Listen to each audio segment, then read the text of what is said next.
ನೀವೇನು ನಮ್ಮ ಬ್ಯಾಂಕ್ ಅಲ್ಲ, ಇನ್ನು ಸಾಕು ಮಾಡಮ್ಮ. ನನ್ನ ಸ್ವಂತ ಮಗ ರೋಹನ್ ನನ್ನ ಮುಖಕ್ಕೆ ಹೊಡೆದಂತೆ ಈ ಮಾತನ್ನು ಹೇಳಿದ್ದ. ಆ ಕ್ಷಣದಲ್ಲಿ ಯಾರೋ ನನ್ನ ಕೈಯಿಂದ ನನ್ನ ಕೊನೆಯ ಉಸಿರನ್ನು ಕಿತ್ತುಕೊಂಡಂತೆ ನನಗನ್ನಿಸಿತು. ನಾನವನ ಫ್ಲ್ಯಾಟ್ನ ಬಾಗಿಲ ಹೊರಗೆ ನಿಂತಿದ್ದೆ. ಕೈಯಲ್ಲಿ ಬಿಸಿಯಾದ ಟಿಫಿನ್ ಡಬ್ಬಿ ಮತ್ತು ಎದೆಯಲ್ಲಿ ನನ್ನ ಮನೆ ಅಂದರೆ ನನ್ನದೇ ಎಂಬ ಪುಟ್ಟ ಭರವಸೆ ಇತ್ತು. ಆದರೆ ಅಂದು ನನ್ನ ಮನೆಯೇ ನನ್ನನ್ನು ಪರಕೀಯಳನ್ನಾಗಿ ಮಾಡುತ್ತಿತ್ತು. ಬಾಗಿಲು ಅರ್ಧ ತೆರೆದಿತ್ತು. ಒಳಗಿನಿಂದ ಟಿವಿ ಸದ್ದು ಕೇಳಿಸ್ತಿತ್ತು ಮತ್ತು ಮೀರಾಳ ನಗು ಕೇಳುತ್ತಿತ್ತು. ಇದೇ ಮೀರಾಳಿಗೆ ನಾನು ಮದುವೆಯ ಮೊದಲ ವರ್ಷದಲ್ಲಿ ನನ್ನ ಕೈಯಾರೆ ಬಳೆಗಳನ್ನು ತೊಡಿಸಿದ್ದೆ. ರೋಹನ್ ಧ್ವನಿ ಮಂದವಾಗಿತ್ತು, ಆದರೆ ಮಾತುಗಳು ಸ್ಪಷ್ಟವಾಗಿದ್ದವು. ಅಮ್ಮನಿಗೆ ಅಭ್ಯಾಸವಾಗಿ ಬಿಟ್ಟಿದೆ. ಪ್ರತಿ ತಿಂಗಳು ಹಣ, ಪ್ರತಿ ತಿಂಗಳು ಭಾವುಕ ಡ್ರಾಮಾ. ನಾವೇನು ಬ್ಯಾಂಕಾ? ನನ್ನ ಕಾಲುಗಳು ನೆಲದಲ್ಲಿ ಹೂತು ಹೋದಂತಾದವು. ಟಿಫಿನ್ ನನ್ನ ಕೈಯಲ್ಲಿ ನಡುಗತೊಡಗಿತ್ತು. ನಾನು ಬಯಸಿದರೂ ಒಳಗೆ ಹೆಜ್ಜೆ ಇಡಲಾಗಲಿಲ್ಲ. ನಂತರ ಮೀರಾ ಹೇಳಿದಳು, ಇವತ್ತೇ ಸ್ಪಷ್ಟವಾಗಿ ಹೇಳಿಬಿಡಿ, ಇಲ್ಲದಿದ್ದರೆ ಇವರು ಇಲ್ಲೇ ಕುಳಿತು ಬಿಡ್ತಾರೆ. ದಿನವೂ ಹೊಸ ಖರ್ಚು. ನಾನೊಂದು ದೀರ್ಘ ಉಸಿರು ತೆಗೆದುಕೊಂಡು ಬಾಗಿಲು ತಟ್ಟಿದೆ. ಒಂದು ಕ್ಷಣ ಒಳಗಿದ್ದ ಸದ್ದು ಯಾರೂ ಸ್ವಿಚ್ ಆಫ್ ಮಾಡಿದಂತೆ ಸ್ತಬ್ಧವಾಯಿತು. ನಂತರ ರೋಹನ್ ಪೂರ್ತಿಯಾಗಿ ಬಾಗಿಲು ತೆರೆದನು. ಅವನ ಕಣ್ಣುಗಳಲ್ಲಿ ಯಾವುದೇ ಭಯವಿರಲಿಲ್ಲ, ನಾಚಿಕೆಯೂ ಇರಲಿಲ್ಲ. ಕೇವಲ ಆಯಾಸ ಮತ್ತು ಕಿರಿಕಿರಿ ಇತ್ತು. ನಾನವನ ಕೆಲಸ ಕೆಡಿಸಲು ಬಂದಿದ್ದೇನೆ ಎಂಬಂತೆ. ಅಮ್ಮ, ನೀವು ಹೇಳದೆ ಕೇಳದೆ ಎಂದವನ ಧ್ವನಿಯಲ್ಲಿ ಆಪ್ತತೆ ಇರಲಿಲ್ಲ. ಅದೊಂದು ಔಪಚಾರಿಕತೆಯಾಗಿತ್ತು. ಬ್ಯಾಂಕ್ ಕೌಂಟರ್ನಲ್ಲಿ ಗ್ರಾಹಕನೊಬ್ಬ ಮಾತನಾಡುವಂತೆ. ನಾನು ಟಿಫಿನ್ ಮುಂದೆ ಚಾಚಿದೆ. ನಿನಗಾಗಿ ಬಿರಿಯಾನಿ ಮಾಡಿದ್ದೆ, ನಿನಗೆ ಇಷ್ಟ ಅಲ್ವಾ? ಮೀರಾ ಹಿಂದಿನಿಂದ ಬಂದಳು. ಕೂದಲಿಗೆ ಕ್ಲಚ್, ಕೈಯಲ್ಲಿ ಮೊಬೈಲ್. ಅವಳು ಟಿಫಿನ್ ಕಡೆ ನೋಡಲೇ ಇಲ್ಲ. ಅತ್ತೆ, ಬೇಡ, ಈಗ ಬೇಡ, ರೋಹನ್ ಮೀಟಿಂಗ್ಗೆ ಹೋಗ್ತಿದ್ದಾನೆ ಎಂದಳು. ರೋಹನ್ ನನ್ನ ಕಣ್ಣುಗಳನ್ನು ನೋಡದೆ ಹೇಳಿದ, ಅಮ್ಮ, ನಾವು ಮಾತನಾಡಬೇಕಿದೆ, ಒಳಗೆ ಬನ್ನಿ. ನಾನು ಒಳಗೆ ಹೋದಾಗ ಡ್ರಾಯಿಂಗ್ ರೂಮ್ನಲ್ಲಿ ಅದೇ ಹೊಳಪಿತ್ತು. ಹೊಸ ಸೋಫಾ, ಹೊಸ ಪರದೆ, ಗೋಡೆಯ ಮೇಲೆ ಒಂದು ದೊಡ್ಡ ಫ್ರೇಮ್, ಅವರ ಮದುವೆಯ ಫೋಟೋ ಮತ್ತು ಮೂಲೆಯಲ್ಲಿಟ್ಟಿದ್ದ ನನ್ನ ಹಳೆಯ ಸ್ಟೀಲ್ ಟ್ರೋಲಿ ಬ್ಯಾಗ್. ಅದನ್ನು ನಾನು ಕಳೆದ ತಿಂಗಳು ಅವರ ಮಾತಿನಂತೆ ಇಲ್ಲೇ ಬಿಟ್ಟು ಹೋಗಿದ್ದೆ. ಅಮ್ಮ, ಇದಿಲ್ಲೇ ಇರಲಿ, ಎಂದಾದರೂ ಬೇಕಾಗುತ್ತದೆ ಎಂದಿದ್ದರು. ಆಗ ನನಗನ್ನಿಸಿತ್ತು ನಾನವರ ಮನೆಯಲ್ಲಿ ಸ್ಥಾನ ಪಡೆಯುತ್ತಿದ್ದೇನೆ ಎಂದು. ಆದರೆ ಇಂದು ಅರ್ಥವಾಯಿತು, ಅದು ಸ್ಥಾನವಲ್ಲ, ಬದಲಾಗಿ ನನ್ನ ಬೀಳ್ಕೊಡುಗೆಯ ಸಿದ್ಧತೆಯಾಗಿತ್ತು. ರೋಹನ್ ಯಾವುದೇ ಪೀಠಿಕೆ ಇಲ್ಲದೆ ನೇರವಾಗಿ ಹೇಳಿದ, ಅಮ್ಮ, ಜಸ್ಟ್ ನೋಡಿ, ನಾವು ನಮ್ಮ ಜೀವನವನ್ನು ಸಂಭಾಳಿಸಿಕೊಳ್ಬೇಕು. ನಮಗೆ EMIಗಳಿವೆ, ನಮ್ಮದೇ ಖರ್ಚುಗಳಿವೆ, ನಮ್ಮದೇ ಪ್ಲ್ಯಾನಿಂಗ್ ಇದೆ. ನೀವು ಪ್ರತಿ ತಿಂಗಳು ಹಣದ ಬಗ್ಗೆ ಮಾತನಾಡ್ತೀರಿ.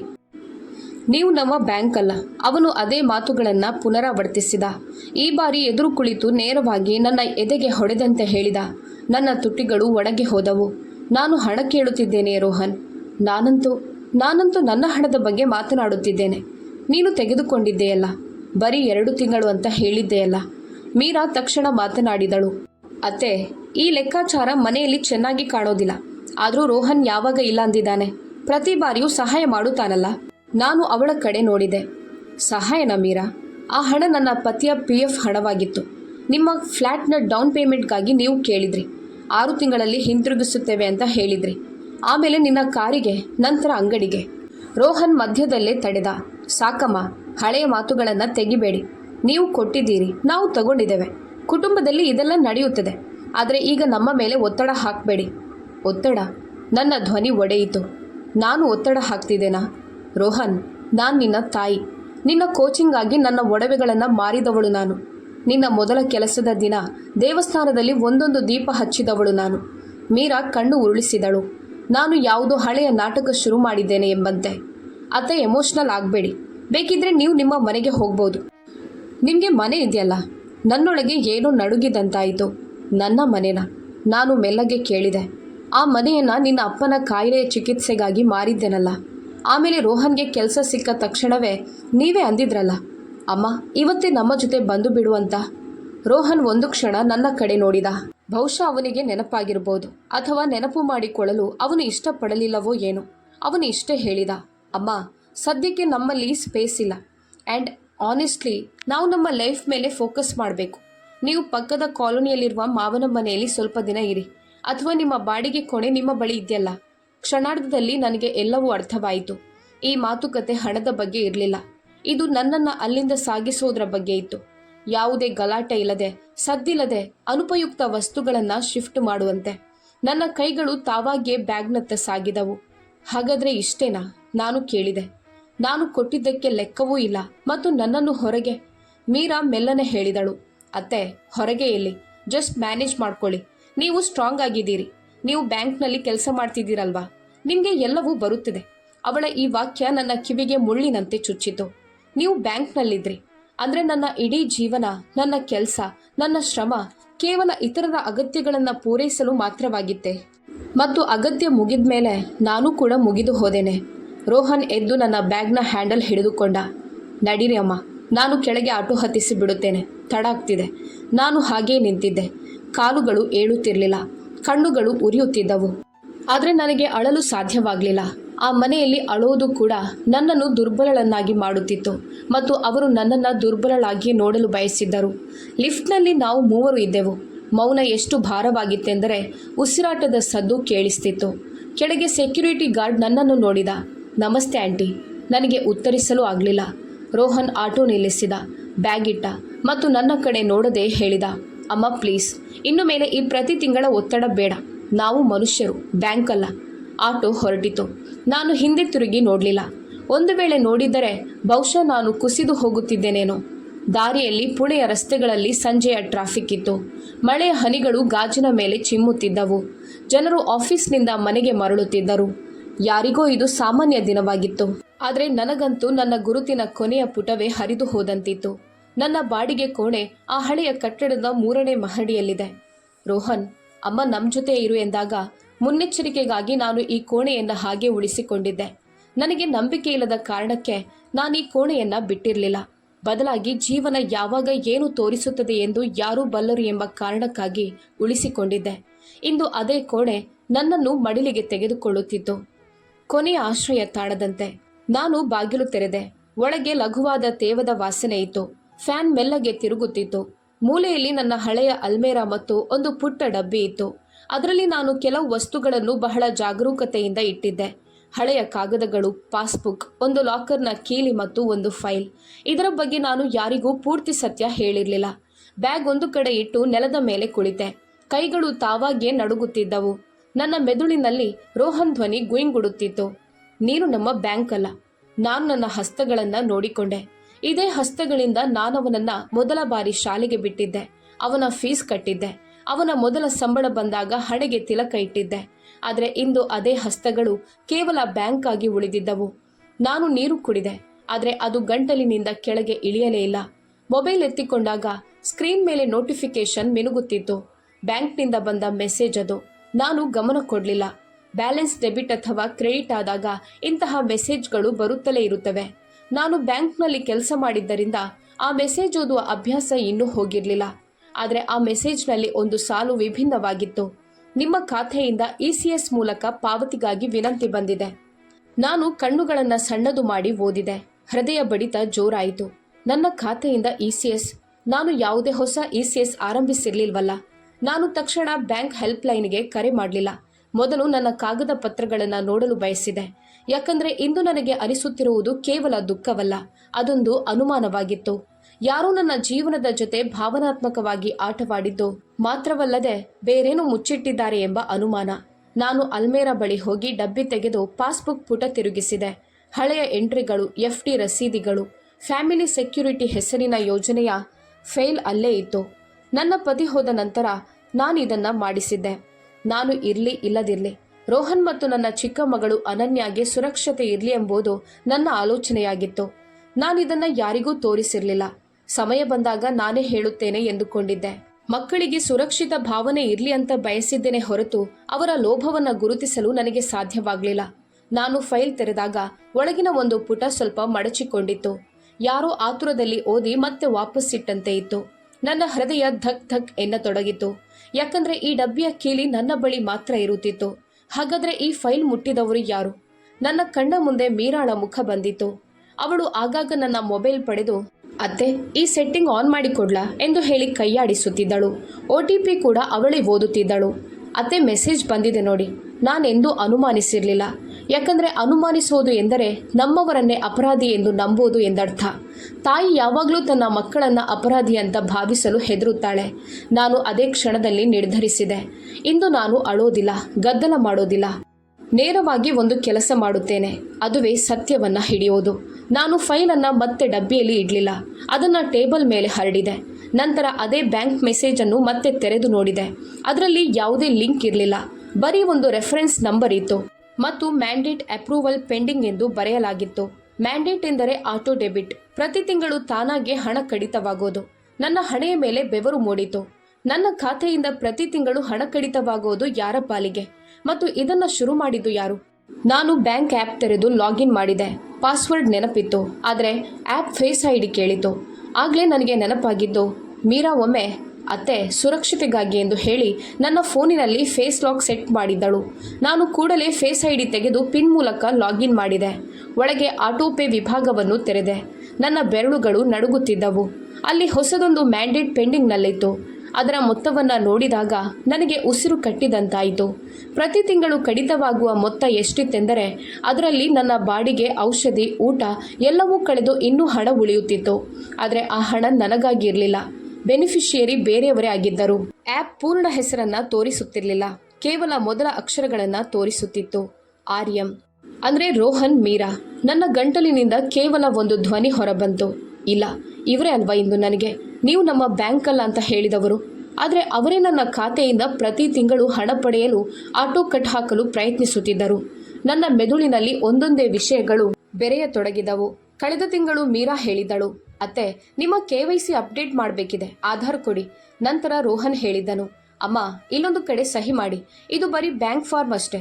ನಾನು ಓದದೆಯೇ ಸಹಿ ಮಾಡಿದ್ದೆ, ಯಾಕಂದರೆ ನನ್ನ ಮಗನಲ್ಲವೇ ಎಂಬ ನಂಬಿಕೆ ಇತ್ತು. ಇಂದು ಅದೇ ಸಹಿ ನನ್ನ ವಿರುದ್ಧವಾಗಿ ನಿಂತಿತ್ತು. ನಾನು ತಕ್ಷಣ ಬ್ಯಾಂಕಿಗೆ ಓಡಬಹುದಿತ್ತು ಅಥವಾ ಪೊಲೀಸ್ ಸ್ಟೇಷನ್ಗೆ ಹೋಗಬಹುದಿತ್ತು. ಆದರೆ ನಾನು ನನ್ನನ್ನು ತಡೆದುಕೊಂಡೆ, ಯಾಕಂದ್ರೆ ನಾನು ಈಗ ಆತುರ ಪಟ್ಟರೆ ಅವರು ಎಚ್ಚೆತ್ತುಕೊಳ್ಳುತ್ತಾರೆ, ಎಲ್ಲವನ್ನೂ ಅಳಿಸಿ ಹಾಕುತ್ತಾರೆ, ಮಾತು ಬದಲಿಸುತ್ತಾರೆ. ಕಣ್ಣ ಮುಂದೆ ಎಲ್ಲವೂ ನಡೆಯುತ್ತಿದ್ದರೂ ಸಾಕ್ಷಿ ಇಲ್ಲದಿರುವುದು ಅತ್ಯಂತ ಅಪಾಯಕಾರಿ. ನಾನು ಮೊಬೈಲ್ನಲ್ಲಿ ಸ್ಕ್ರೀನ್ ರೆಕಾರ್ಡಿಂಗ್ ಆನ್ ಮಾಡಿದೆ ಮತ್ತು ಆ ಪೆಂಡಿಂಗ್ ಮ್ಯಾಂಡೇಟ್ನ ಎಲ್ಲ ಸ್ಕ್ರೀನ್ ಶಾಟ್ಗಳನ್ನು ತೆಗೆದುಕೊಂಡೆ. ನಂತರ ಅದನ್ನು ನನಗೆ ಇಮೇಲ್ ಮಾಡಿಕೊಂಡೆ. ಹಳೆಯ ಅಭ್ಯಾಸ, ಸಾಕ್ಷಿಗಳನ್ನು ಸುರಕ್ಷಿತವಾಗಿಡೋದು. ನಂತರ ನಾನು ಆ್ಯಪ್ನಲ್ಲಿ ಡಿಕ್ಲೈನ್ ಒತ್ತಲಿಲ್ಲ. ಇಲ್ಲ, ನಾನು ಅದನ್ನು ಹಾಗೆ ಪೆಂಡಿಂಗ್ ಇಟ್ಟೆ, ಯಾಕಂದರೆ ಅಮ್ಮ ಇನ್ನೂ ನೋಡಿಲ್ಲ ಅಂತ ಅವರು ಭಾವಿಸಲಿ ಎಂಬುದು ನನ್ನ ಉದ್ದೇಶವಾಗಿತ್ತು. ಈಗ ನನಗೆ ಕೇವಲ ಒಂದು ವಿಷಯ ಬೇಕಿತ್ತು, ಈ ಮ್ಯಾಂಡೇಟ್ ಯಾವ ದಿನಾಂಕದಂದು ಸೃಷ್ಟಿಯಾಯಿತು, ಯಾವ ಡಿವೈಸ್ನಿಂದ ರಿಕ್ವೆಸ್ಟ್ ಹೋಗಿದೆ ಮತ್ತು ಯಾವ ದಾಖಲೆಯ ಆಧಾರದ ಮೇಲೆ. ಇದೆಲ್ಲವೂ ಬ್ಯಾಂಕ್ ರೆಕಾರ್ಡ್ನಲ್ಲಿ ಇರುತ್ತದೆ. ನಾನು ಬ್ಯಾಂಕ್ನಲ್ಲಿ ವರ್ಷಗಟ್ಟಲೆ ಕೆಲಸ ಮಾಡಿದ್ದೆ, ಹಾಗಾಗಿ ನನ್ನ ಉದ್ದೇಶವನ್ನು ಬಹಿರಂಗಪಡಿಸದೆ ಹೇಗೆ ಪ್ರಶ್ನೆ ಕೇಳಬೇಕು ಅಂತ ನನಗೆ ತಿಳಿದಿತ್ತು. ನಾನು ನನ್ನ ದುಪ್ಪಟ್ಟ ತೆಗೆದುಕೊಂಡೆ. ಹೊರಗೆ ಮಳೆ ಜೋರಾಗಿತ್ತು. ಗಲ್ಲಿಯ ತುದಿಯ ಚಹಾ ಅಂಗಡಿಯಿಂದ ಹಬೆ ಏಳುತ್ತಿತ್ತು. ನಾನು ಚಹಾ ಕುಡಿಯಲಿಲ್ಲ, ನನ್ನ ಹೊಟ್ಟೆ ಕಲ್ಲಿನಂತಾಗಿತ್ತು. ಕೂಡಲೇ ಆಟೋ ಹಿಡಿದು ನೇರವಾಗಿ ನನ್ನ ಹಳೆಯ ಬ್ಯಾಂಕ್ ಬ್ರಾಂಚ್ ಕಡೆಗೆ ಹೊರಟೆ. ಅಲ್ಲಿ ಇಂದಿಗೂ ನನ್ನ ಪರಿಚಯದ ಒಬ್ಬ ವ್ಯಕ್ತಿ ಇದ್ದನು ಮತ್ತು ಅವನು ನನ್ನನ್ನು ಇಂದಿಗೂ ಮೇಡಮ್ ಎಂದೇ ಕರೆಯುತ್ತಿದ್ದನು.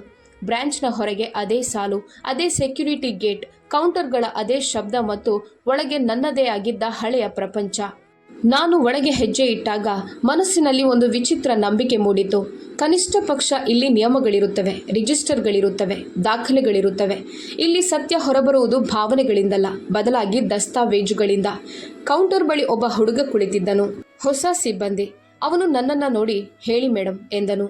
ನಾನು ಬಹಳ ಶಾಂತ ಧ್ವನಿಯಲ್ಲಿ ಹೇಳಿದೆ, ಮಗನೇ, ನನ್ನ ಖಾತೆಯಲ್ಲಿ ಒಂದು ಮ್ಯಾಂಡೇಟ್ ಕಾಣಿಸ್ತಿದೆ, ಪೆಂಡಿಂಗ್ನಲ್ಲಿದೆ, ಅದರ ವಿವರಗಳನ್ನು ತಿಳಿಯಲು ಬಯಸುತ್ತೇನೆ. ಆ ಹುಡುಗ ಹೇಳಿದನು, ಮೇಡಮ್, ಅದಕ್ಕಾಗಿ ನೀವು ಆರ್ಯಂ ಅವರನ್ನು ಭೇಟಿ ಮಾಡಬೇಕು. ಆರ್ಯಂ ಅಂದರೆ ರಿಲೇಷನ್ಶಿಪ್ ಮ್ಯಾನೇಜರ್. ನಾನು ಮನಸ್ಸಿನಲ್ಲೇ ಮುಗುಳ್ನಕ್ಕೆ, ಯಾಕಂದರೆ ದೊಡ್ಡ ಮೊತ್ತದ ಖಾತೆಗಳಲ್ಲಿ ಏನಾದರೂ ಬದಲಾವಣೆಯಾದಾಗ ಆರ್ಯಂಗೆ ಕರೆ ಹೋಗುತ್ತದೆ. ಒಂದು ವೇಳೆ ಆರ್ಯಂ ಇದರಲ್ಲಿ ಭಾಗಿಯಾಗಿದ್ದಾರೆ ಎಂದರೆ ಇದು ಕೇವಲ ಸಣ್ಣ ಆಟೋ ಡೆಬಿಟ್ ವಿಷಯವಲ್ಲ, ಇದೊಂದು ದೊಡ್ಡ ಸಂಚಿನ ಮುನ್ಸೂಚನೆಯಾಗಿತ್ತು. ನಾನು ಆರ್ಯಂ ಕ್ಯಾಬಿನ್ ಕಡೆ ನೋಡಿದೆ. ಬಾಗಿಲು ಮುಚ್ಚಿತ್ತು. ಒಳಗೆ ಯಾರೋ ಕುಳಿತಿದ್ದರು. ನಾಮಫಲಕದ ಮೇಲೆ ಆದಿತ್ಯ ದೇಶ್ಮುಖ್ ಎಂದು ಬರೆದಿತ್ತು. ನಾನು ಕುರ್ಚಿಯಲ್ಲಿ ಕುಳಿತು ಕಾಯುತ್ತಿದ್ದೆ. ಅದೇ ಕ್ಷಣದಲ್ಲಿ ನನ್ನ ಫೋನ್ ವೈಬ್ರೇಟ್ ಆಯಿತು. ಸ್ಕ್ರೀನ್ ಮೇಲೆ ಒಂದು ಅಪರಿಚಿತ ನಂಬರ್ ಮಿನುಗುತ್ತಿತ್ತು. ನಾನು ಕರೆ ಸ್ವೀಕರಿಸಿದೆ. ಅತ್ತ ಕಡೆಯಿಂದ ಬಹಳ ವೃತ್ತಿಪರ ಧ್ವನಿ ಕೇಳಿಸಿತು. ನಮಸ್ತೆ ಮೇಡಮ್, ನಾನು ಆದಿತ್ಯ ದೇಶ್ಮುಖ್ ಮಾತನಾಡುತ್ತಿದ್ದೇನೆ. ನಿಮ್ಮ ಖಾತೆಗೆ ಸಂಬಂಧಿಸಿದ ಒಂದು ಮ್ಯಾಂಡೇಟ್ ಅಪ್ರೂವಲ್ ಪೆಂಡಿಂಗ್ ಇದೆ. ನಮಗೆ ನಿಮ್ಮ ಕನ್ಫರ್ಮೇಷನ್ ಬೇಕು. ನನ್ನ ಮೈಯಲ್ಲಿ ವಿದ್ಯುತ್ ಸಂಚರಿಸಿದಂತಾಯಿತು. ನಾನು ಮೆಲ್ಲಗೆ ಕೇಳಿದೆ, ಯಾರಿಗಾಗಿ? ಅವನು ಹೇಳಿದನು, ಮೇಡಮ್, ರೋಹನ್ ವರ್ಮಾ ಮತ್ತು ಮೀರಾ ವರ್ಮಾ ಅವರ ಹೆಸರಿನಲ್ಲಿ ಮಾಸಿಕ ಅಲೋವೆನ್ಸ್ ಸೆಟ್ ಮಾಡಲು ವಿನಂತಿ ಬಂದಿದೆ. ಪ್ರತಿ ತಿಂಗಳು ಅವನು ಮೊತ್ತವನ್ನು ಹೇಳತೊಡಗಿದನು ಮತ್ತು ನನ್ನ ಕೈಗಳು ತಾವಾಗಿಯೇ ಮುಷ್ಟಿಯಾದವು. ಈಗ ಅಸಲಿ ಪ್ರಶ್ನೆ ಆ ಹಣ ಎಷ್ಟು ಎಂಬುದಾಗಿರಲಿಲ್ಲ. ಅಸಲಿ ಪ್ರಶ್ನೆ ಏನಂದ್ರೆ, ರೋಹನ್ ಮತ್ತು ಮೀರಾ ಇದನ್ನ ತಾವೇ ಮಾಡಿದ್ದಾರೋ ಅಥವಾ ಯಾವುದೋ ದೊಡ್ಡ ಪ್ಲಾನ್ ಅಡಿಯಲ್ಲೋ? ಅಷ್ಟರಲ್ಲೇ ಆದಿತ್ಯ ಮುಂದಿನ ಸಾಲನ್ನ ಹೇಳಿದನು. ಮೇಡಮ್, ಈ ರಿಕ್ವೆಸ್ಟ್ ಫ್ಯಾಮಿಲಿ ಸೆಕ್ಯೂರಿಟಿ ಫಂಡ್ಗೆ ಲಿಂಕ್ ಆಗಿದೆ ಮತ್ತು ಇದರಲ್ಲಿ ಒಂದು ಹಳೆಯ ನಾಮಿನಿ ಡಾಕ್ಯುಮೆಂಟ್ ಕೂಡ ಲಗತ್ತಿಸಲಾಗಿದೆ. ನನ್ನ ಕಿವಿಗಳು ಕೆಂಪಾದವು. ನನ್ನ ಟೇಬಲ್ ಮೇಲಿದ್ದ ಅದೇ ಫೈಲ್, ಫ್ಯಾಮಿಲಿ ಸೆಕ್ಯೂರಿಟಿ ಫಂಡ್. ನಾನು ಫೋನ್ ಕಿವಿಯಿಂದ ದೂರ ಸರಿಸಿದೆ. ಆರ್ಯಂ ಕೇಬಿನ್ ಬಾಗಿಲನ್ನ ನೋಡುತ್ತಾ ಉಸಿರು ಬಿಗಿ ಹಿಡಿದು ಇಷ್ಟೇ ಹೇಳಿದೆ. ಆದಿತ್ಯ ಅವರೇ, ನೀವು ನನಗೆ ಈಗಲೇ ಎಲ್ಲವನ್ನೂ ತಿಳಿಸಿ. ಈ ಡಾಕ್ಯುಮೆಂಟ್ ಕೊಟ್ಟವರು ಯಾರು ಮತ್ತು ಯಾವಾಗ? ಅತ್ತ ಕಡೆಯಿಂದ ಒಂದು ಕ್ಷಣ ಮೌನವಾಯಿತು. ನಂತರ ಅವನು ಹೇಳಿದನು, ಮೇಡಮ್, ರೆಕಾರ್ಡರ್ನಲ್ಲಿರುವ ಹೆಸರನ್ನು ಕೇಳಿದರೆ ನೀವು ಶಾಕ್ ಆಗ್ತೀರಿ. ನನ್ನ ಗಂಟಲಿನಲ್ಲಿ ಏನೋ ಸಿಕ್ಕಿ ಹಾಕಿಕೊಂಡಂತಾಯಿತು. ಒಂದು ವೇಳೆ ಆ ಹೆಸರು ರೋಹನ್ ಅಥವಾ ಮೀರಾ ಬಿಟ್ಟು ಬೇರೆ ಮೂರನೇ ವ್ಯಕ್ತಿಯದ್ದಾಗಿದ್ದರೆ, ನನ್ನ ಕುಟುಂಬದವರು ನನ್ನನ್ನು ಕೇವಲ ಬ್ಯಾಂಕ್ ಅಂತ ಮಾತ್ರ ಭಾವಿಸ್ತಿಲ್ಲ. ಅವರು ಬೇರೆಯವರ ಜೊತೆ ಸೇರಿ ನನ್ನ ಇಡೀ ಭವಿಷ್ಯವನ್ನೇ ಕತ್ತರಿಸುತ್ತಿದ್ದಾರೆ ಎಂದರ್ಥ. ಮೇಡಮ್, ರೆಕಾರ್ಡರ್ನಲ್ಲಿರುವ ಹೆಸರನ್ನ ಕೇಳಿದರೆ ನೀವು ಶಾಕ್ ಆಗ್ತೀರಿ. ಆದಿತ್ಯನ ಧ್ವನಿ ಫೋನ್ನಲ್ಲಿ ಬಹಳ ಶಾಂತವಾಗಿತ್ತು. ಆದರೆ ನನ್ನೊಳಗೆ ಏನೋ ಒಂದು ಒಡೆದು ಬಿದ್ದಂತಾಯಿತು. ನಾನು ಕುರ್ಚಿಯ ಅಂಚಿನಲ್ಲಿ ಕುಳಿತಿದ್ದೆ. ಬ್ಯಾಂಕ್ನ ತಂಪಾದ ಗಾಳಿ, ಎದುರಿಗಿದ್ದ ಜನರ ಸಾಲಿನ ಗುಸುಗುಸು ಸದ್ದು ಮತ್ತು ನನ್ನ ಕೈಯಲ್ಲಿದ್ದ ಮೊಬೈಲ್ ಎಲ್ಲವೂ ಇದ್ದಕ್ಕಿದ್ದಂತೆ ಬಹಳ ದೂರದಂತೆ ಭಾಸವಾಗುತ್ತಿತ್ತು. ನಾನು ಗಂಟಲು ಸರಿಪಡಿಸಿಕೊಂಡು ಹೇಳಿದೆ, ಹೆಸರು ಹೇಳಿ ಆದಿತ್ಯರವರೇ. ಒಂದು ಕ್ಷಣ ಅವನು ಉಸಿರು ತೆಗೆದುಕೊಂಡು ಹೇಳಿದನು, ರೆಕಾರ್ಡ್ನಲ್ಲಿ ವಿನಂತಿ ಸಲ್ಲಿಸಿದ ಪ್ರೊಫೈಲ್ ಹೆಸರು ಅನನ್ಯ ವರ್ಮಾ ಮೇಡಮ್. ನನ್ನ ಬೆರಳುಗಳು ಮರಗಟ್ಟಿ ಹೋದವು. ತಲೆ ಶೂನ್ಯವಾಯಿತು. ಅನನ್ಯ ನನ್ನ ಮಗಳು, ನನ್ನ ಚಿಕ್ಕ ಮಗಳು. ಅಮ್ಮ, ನೀನೊಬ್ಳೇ ಇರಬೇಡ ಎಂದು ಯಾವಾಗಲೂ ಹೇಳುತ್ತಿದ್ದವಳು. ಜೈಪುರದಲ್ಲಿ ಕೆಲಸ ಮಾಡುತ್ತಾ ಪ್ರತಿ ಭಾನುವಾರ ವಿಡಿಯೋ ಕಾಲ್ನಲ್ಲಿ, ನೋಡಮ್ಮ, ಇವತ್ತು ನಾನೇ ಅಡುಗೆ ಮಾಡಿದೆ ಎಂದು ತೋರಿಸುತ್ತಿದ್ದವಳು. ನಾನು ಮೆಲ್ಲಗೆ ಹೇಳಿದೆ, ಇದು ಸಾಧ್ಯವೇ ಇಲ್ಲ, ಅವಳು ಇಲ್ಲಿಲ್ಲ. ಆದಿತ್ಯ ವಾದ ಮಾಡದೆ ಉತ್ತರಿಸಿದನು, ಮೇಡಮ್, ಇದೇ ಕಾರಣಕ್ಕೆ ನಾನು ನಿಮಗೆ ಮೊದಲು ಫೋನ್ ಮಾಡಿದ್ದು. ಸಿಸ್ಟಮ್ನಲ್ಲಿ ಬಂದಿರುವ ಅಥರೈಸೇಷನ್ನಲ್ಲಿ ಅನನ್ಯ ಅವರ ಡಿಜಿಟಲ್ ಅಪ್ರೂವಲ್ ಟ್ಯಾಗ್ ಇದೆ ಮತ್ತು ಬೆನಿಫಿಷಿಯರಿಯಲ್ಲಿ ರೋಹನ್ ವರ್ಮಾ ಮತ್ತು ಮೀರಾ ವರ್ಮಾ ಅವರ ಹೆಸರಿದೆ. ನನ್ನ ತಲೆಯಲ್ಲಿ ಏಕಕಾಲಕ್ಕೆ ಹಲವಾರು ಧ್ವನಿಗಳು ಕೇಳಿಸತೊಡಗಿದವು. ರೋಹನ್ ಮುಖ, ಮೀರಾಳ ಕಣ್ಣುಗಳು ಮತ್ತು ಅನನ್ಯಾಳ ನಗು. ಈ ಮೂವರು ಒಂದೇ ಸಾಲಿನಲ್ಲಿ ನಿಂತಿದ್ದರು ಮತ್ತು ಮಧ್ಯದಲ್ಲಿ ನನ್ನ ನಂಬಿಕೆ ಇತ್ತು. ನಾನು ನನ್ನನ್ನು ಸಂಭಾಳಿಸಿಕೊಂಡೆ. ನಾನೀಗ ಅತ್ತರೆ ಅಥವಾ ಕೂಗಾಡಿದರೆ ಅವರು ಬಯಸಿದ್ದನ್ನೇ ನಾನು ಮಾಡಿದಂತಾಗುತ್ತದೆ. ಅಂದರೆ ಭಾವುಕಳಾಗಿ ತಪ್ಪು ಮಾಡೋದು. ನಾನು ಮೆಲ್ಲಗೆ ಕೇಳಿದೆ, ಈ ಅಪ್ರೂವಲ್ ಯಾವ ದಿನಾಂಕದ್ದು? ಯಾವ ಮಾಧ್ಯಮದ ಮೂಲಕ ಬಂದಿದೆ? ಆದಿತ್ಯ ಹೇಳಿದನು, ಮೇಡಮ್, ನೀವು ಒಳಗೆ ಬನ್ನಿ. ಫೋನ್ನಲ್ಲಿ ಪೂರ್ತಿ ವಿವರ ಹೇಳೋದು ಸರಿಯಲ್ಲ. ನಾನು ನಿಮಗೆ ಕ್ಯಾಬಿನ್ನಲ್ಲಿ ವಿವರಿಸುತ್ತೇನೆ. ಅದೇ ಕ್ಷಣದಲ್ಲಿ ನನ್ನ ಎದುರಿಗೆ ಆರ್ಯಂ ಕ್ಯಾಬಿನ್ ಬಾಗಿಲು ತೆರೆಯಿತು. ಒಬ್ಬ ಎತ್ತರದ ವ್ಯಕ್ತಿ ಹೊರಗೆ ಬಂದನು. ಟೈ ಸಡಿಲವಾಗಿತ್ತು. ಮುಖದಲ್ಲಿ ಆಫೀಸ್ ಕೆಲಸದ ಆಯಾಸವಿತ್ತು. ಅವನು ಅತ್ತಿತ್ತ ನೋಡಿ ನನ್ನ ಬಳಿ ಬಂದನು. ನೀವೇ ಅಲ್ವಾ ಶೈಲಜಾ ವರ್ಮಾ ಮೇಡಮ್? ಅವನು ಮೇಡಮ್ ಎಂದು ಕರೆಯುವುದರಲ್ಲಿ ಗೌರವವಿತ್ತು. ಆದರೆ ನನ್ನೊಳಗೆ ಗೌರವದಂತಹ ಯಾವುದೇ ಭಾವನೆ ಉಳಿದಿರಲಿಲ್ಲ. ಕೇವಲ ಒಂದು ಪ್ರಶ್ನೆ ಇತ್ತು, ನನ್ನ ಸ್ವಂತ ಮಕ್ಕಳೇ ನನ್ನೊಂದಿಗೆ ಈ ರೀತಿ ಮಾಡಿದ್ದೇಕೆ? ನಾನು ಮೆಲ್ಲಗೆ ಎದ್ದು ಅವನೊಂದಿಗೆ ಕ್ಯಾಬಿನ್ ಒಳಗೆ ಹೋದೆ. ಒಳಗೆ ಕುಳಿತ ತಕ್ಷಣ ಆದಿತ್ಯ ಬಾಗಿಲು ಮುಚ್ಚಿದನು. ಗಾಜಿನ ಆಚೆ ಇದ್ದ ಬ್ಯಾಂಕ್ನ ಜನಚಂಗುಳಿ ಮಸುಕಾಗಿ ಕಾಣುತ್ತಿತ್ತು. ಎದುರಿನ ಟೇಬಲ್ ಮೇಲೆ ಕಂಪ್ಯೂಟರ್ ಸ್ಕ್ರೀನ್, ಒಂದು ಫೈಲ್ ಮತ್ತು ನೀರಿನ ಲೋಟ ಇತ್ತು. ಆದಿತ್ಯ ನೀರನ್ನ ಮುಂದೆ ಚಾಚಿದನು. ನಾನದನ್ನು ಮುಟ್ಟಲಿಲ್ಲ. ಮೇಡಮ್, ಅವನು ಬಹಳ ಅಳೆದು ತೂಗಿ ಮಾತನಾಡಿದನು. ನಿಮ್ಮ ಫ್ಯಾಮಿಲಿ ಸೆಕ್ಯೂರಿಟಿ ಫಂಡ್ ನಮ್ಮ ಬ್ಯಾಂಕ್ನ ಪಾಲುದಾರ ಹೂಡಿಕೆ ಪ್ಲಾಟ್ಫಾರ್ಮ್ಗೆ ಲಿಂಕ್ ಆಗಿದೆ. ಅದರೊಳಗೆ ಮಂತ್ಲಿ ಅಲೋವೆನ್ಸ್ನಂತಹ ಫೀಚರ್ ಕೂಡ ಇದೆ. ಇದನ್ನು ಸಾಮಾನ್ಯವಾಗಿ ಜನರು ಮನೆಯ ಹಿರಿಯರಿಗಾಗಿ ಬಳಸ್ತಾರೆ. ಆದರೆ ಇಲ್ಲಿ ಉಲ್ಟಾ ನಡೆದಿದೆ. ನಾನು ಅವನ ಕಣ್ಣುಗಳನ್ನು ನೋಡುತ್ತಾ ಕೇಳಿದೆ, ಉಲ್ಟಾ ಅಂದರೆ ಹೇಗೆ? ಅವನು ಸ್ಕ್ರೀನ್ ಮೇಲೆ ಒಂದು ವಿಭಾಗವನ್ನು ತೆರೆದನು. ಇದು ನೋಡಿ, ರಿಸೀವರ್ ಅಕೌಂಟ್ ರೋಹನ್ ಮತ್ತು ಮೀರಾ ಅವರದ್ದು. ಮೊತ್ತ ಪ್ರತಿ ತಿಂಗಳು ನಿಗದಿಯಾಗಿದೆ ಮತ್ತು ಅಪ್ರೂವರ್ ಪ್ರೊಫೈಲ್ ಅನನ್ಯ ವರ್ಮಾ ಅಂತ ಕಾಣಿಸ್ತಿದೆ. ಅಂದರೆ ಅನನ್ಯ ಅವರೇ ತಮ್ಮ ಕಡೆಯಿಂದ ಇದಕ್ಕೆ ಅನುಮೋದನೆ ನೀಡಿದ್ದಾರೆ ಎಂದು ಸಿಸ್ಟಮ್ ಭಾವಿಸ್ತಿದೆ. ಆದರೆ ಅನನ್ಯ ಇದನ್ನು ಮಾಡಿಲ್ಲ. ನನ್ನ ಧ್ವನಿಯಲ್ಲಿ ಮೊದಲ ಬಾರಿಗೆ ಆಘಾತವಿತ್ತು. ಅವಳು ನನ್ನ ಜೊತೆ ಹೀಗೆ ಮಾಡಲಾರಳು. ಆದಿತ್ಯ ತಕ್ಷಣ ಹೇಳಿದನು, ಮೇಡಮ್, ನಾನು ಆರೋಪ ಮಾಡ್ತಿಲ್ಲ. ನಾನು ಕೇವಲ ರೆಕಾರ್ಡ್ ಏನಿದೆ ಅದನ್ನು ಹೇಳ್ತಿದ್ದೇನೆ. ರೆಕಾರ್ಡ್ ಇದನ್ನು ಹೇಳುತ್ತಿದೆ, ಏನಂದರೆ ಅಪ್ರೂವಲ್ OTP ವೆರಿಫಿಕೇಷನ್ ಮೂಲಕ ನಡೆದಿದೆ. OTP? ನನ್ನ ಹೊಟ್ಟೆಯಲ್ಲಿ ಯಾರೋ ಮಂಜುಗಡ್ಡೆ ಸುರಿದಂತಾಯಿತು. ಮೀರಾಳ ಮುಖ ನೆನಪಾಯಿತು. ಅತ್ತೆ, OTP ಬಂದಿದೆ ಹೇಳ? ಮತ್ತು ನಾನು ನೋಡದೆ ಹೇಳುತ್ತಿದ್ದೆ, ಹೌದು ಮಗಳೇ, ಓದು. ನಾನು ಮೆಲ್ಲಗೆ ಕೇಳಿದೆ, OTP ಯಾವ ನಂಬರ್ಗೆ ಹೋಗಿದೆ? ಆದಿತ್ಯ ಸ್ಕ್ರೀನ್ ನೋಡಿದನು. ಅನನ್ಯ ಅವರ ರಿಜಿಸ್ಟರ್ಡ್ ನಂಬರ್ಗೆ. ನಾನು ತಕ್ಷಣ ಅಂದೆ, ನಂಬರ್ ಹೇಳಿ. ಅವನು ಸ್ವಲ್ಪ ಹಿಂಜರಿದನು. ನಂತರ ಹೇಳಿದನು, ಮೇಡಮ್, ಪೂರ್ತಿ ಸಂಖ್ಯೆಯನ್ನು ನಾನು ಇಲ್ಲಿ ಹೇಳಲು ಸಾಧ್ಯವಿಲ್ಲ, ಆದರೆ ಕೊನೆಯ 4 ಅಂಕಿಗಳು 7716. ನನ್ನ ಮೆದುಳಿನಲ್ಲಿ ಮಿಂಚು ಹೊಡೆದಂತಾಯಿತು. 7716 ಇದೇ ಅಂಕಿಗಳು ಅನನ್ಯಾಳ ನಂಬರ್ನಲ್ಲಿ ಇದ್ದವು. ನನಗೆ ನೆನಪಿತ್ತು, ಯಾಕಂದರೆ ಅವಳು ಚಿಕ್ಕವಳಿದ್ದಾಗ ತಾನೇ ತಮಾಷೆ ಮಾಡುತ್ತಿದ್ದಳು. ಅಮ್ಮ, ನನ್ನ ನಂಬರ್ನಲ್ಲಿ 16 ಇದೆ, ಅಂದರೆ ನನ್ನ ವಯಸ್ಸು ಯಾವಾಗಲೂ 16ರಂತೆ ಇರುತ್ತದೆ ಎಂದು. ನಾನು ಕುರ್ಚಿಯ ಹಿಂಭಾಗವನ್ನು ಗಟ್ಟಿಯಾಗಿ ಹಿಡಿದುಕೊಂಡೆ.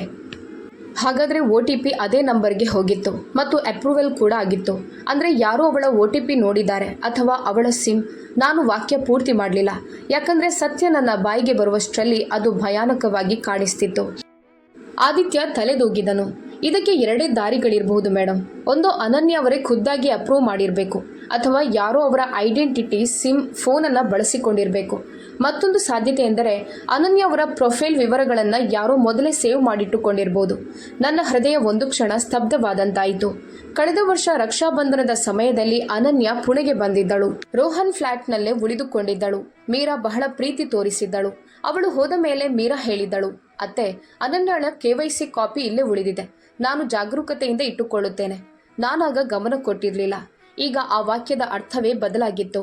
ನಾನು ಆದಿತ್ಯನಿಗೆ ಹೇಳಿದೆ, ನನಗೆ ಈ ರಿಕ್ವೆಸ್ಟ್ನ ಡಿವೈಸ್ ಡೀಟೇಲ್ಸ್ ತೋರಿಸಿ. ಯಾವ ಸಾಧನದಿಂದ ಈ ರಿಕ್ವೆಸ್ಟ್ ಬಂದಿದೆ? ಆದಿತ್ಯ ಸ್ಕ್ರೀನ್ ಸ್ಕ್ರೋಲ್ ಮಾಡಿದನು. ಮೇಡಮ್, IP ಅಡ್ರೆಸ್ ಮತ್ತು ಡಿವೈಸ್ ಐಡಿಯ ಒಂದು ಭಾಗ ಕಾಣಿಸ್ತಿದೆ. ಲೊಕೇಶನ್ ಟ್ಯಾಗಿಂಗ್ ಕೂಡ ಇದೆ. ಈ ರಿಕ್ವೆಸ್ಟ್ ಬಂದಿರುವ ನೆಟ್ವರ್ಕ್ ಪುಣೆಯ ಸಿಂಹಗಡ ರೋಡ್ ಏರಿಯಾದ್ದು. ಸಿಂಹಗಡ ರೋಡ್? ಅದೇ ಪ್ರದೇಶದಲ್ಲಿ ರೋಹನ್ ಫ್ಲ್ಯಾಟ್ ಇರೋದು. ನನ್ನ ಕಣ್ಣುಗಳು ತಾವಾಗಿಯೇ ಮುಚ್ಚಿಕೊಂಡವು. ನನ್ನ ಕಿವಿಯಲ್ಲಿ ರೋಹನ್ ಧ್ವನಿ ಗುಯಿಂಗೂಡತೊಡಗಿತು. ನಾವು ಬ್ಯಾಂಕ್ ಅಲ್ಲ, ಮತ್ತು ಅದೇ ಮನೆಯಿಂದಲೇ ನನ್ನ ಖಾತೆಗೆ ಬ್ಯಾಂಕ್ನಂತಹ ಕಡಿತವನ್ನ ಸೆಟ್ ಮಾಡಲಾಗುತ್ತಿತ್ತು. ನಾನು ಕಣ್ಣು ತೆರೆದೆ. ಆದಿತ್ಯರವರೇ, ಈ ಮ್ಯಾಂಡೇಟ್ ಈಗಲೇ ಆಕ್ಟಿವ್ ಆಗಿದ್ಯಾ? ಇಲ್ಲ ಮೇಡಮ್ ಎಂದವನು, ಇದಿನ್ನೂ ಪೆಂಡಿಂಗ್ನಲ್ಲಿದೆ.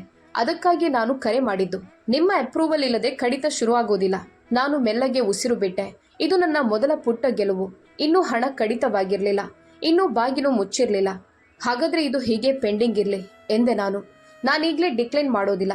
ಆದಿತ್ಯ ಆಶ್ಚರ್ಯದಿಂದ ನೋಡಿದನು. ಮೇಡಮ್, ನೀವು ಬಯಸಿದ್ರೆ ಈಗಲೇ ತಡೆಯಬಹುದು. ತಡೆಯುತ್ತೇನೆ ಅಂದೆ ನಾನು ಬಹಳ ಶಾಂತ ಧ್ವನಿಯಲ್ಲಿ. ಆದರೆ ಈಗಲ್ಲ. ಈಗ ನನಗೆ ಈ ಆಟವನ್ನು ಯಾರು ಮತ್ತು ಎಷ್ಟು ಸಿದ್ಧತೆಯಿಂದ ಆಡಿದ್ದಾರೆ ಅಂತ ತಿಳಿಯಬೇಕಿದೆ. ನಾನೀಗಲೇ ತಡೆದು ಬಿಟ್ಟರೆ ಅವರು ಎಚ್ಚೆತ್ತುಕೊಳ್ಳುತ್ತಾರೆ.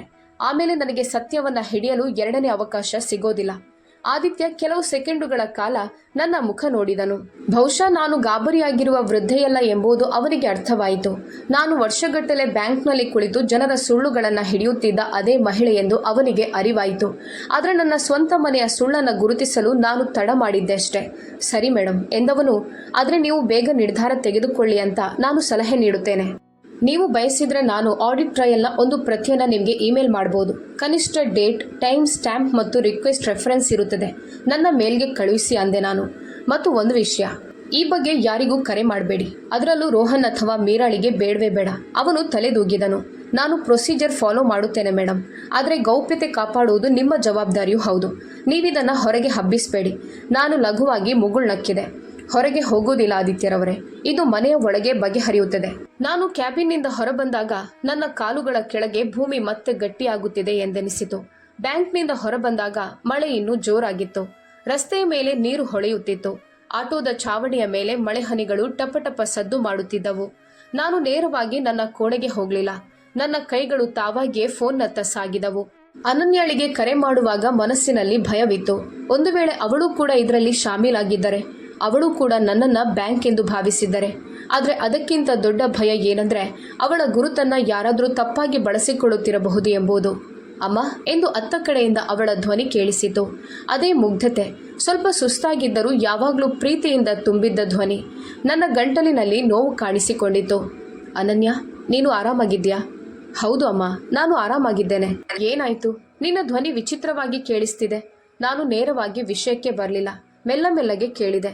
ಕೆಲವು ದಿನಗಳಿಂದ ನಿನ್ನ ನಂಬರ್ಗೆ ಏನಾದರೂ OTP ಬಂದಿತ್ತಾ? ಬ್ಯಾಂಕಿಗೆ ಸಂಬಂಧಿಸಿದ್ದು. ಒಂದು ಕ್ಷಣ ಅವಳು ಮೌನವಾದಳು. ನಂತರ ಅಂದಳು, OTPನಾ? ಹೌದು ಅಮ್ಮ, 2-3 ದಿನಗಳ ಹಿಂದೆ ಬಂದಿತ್ತು.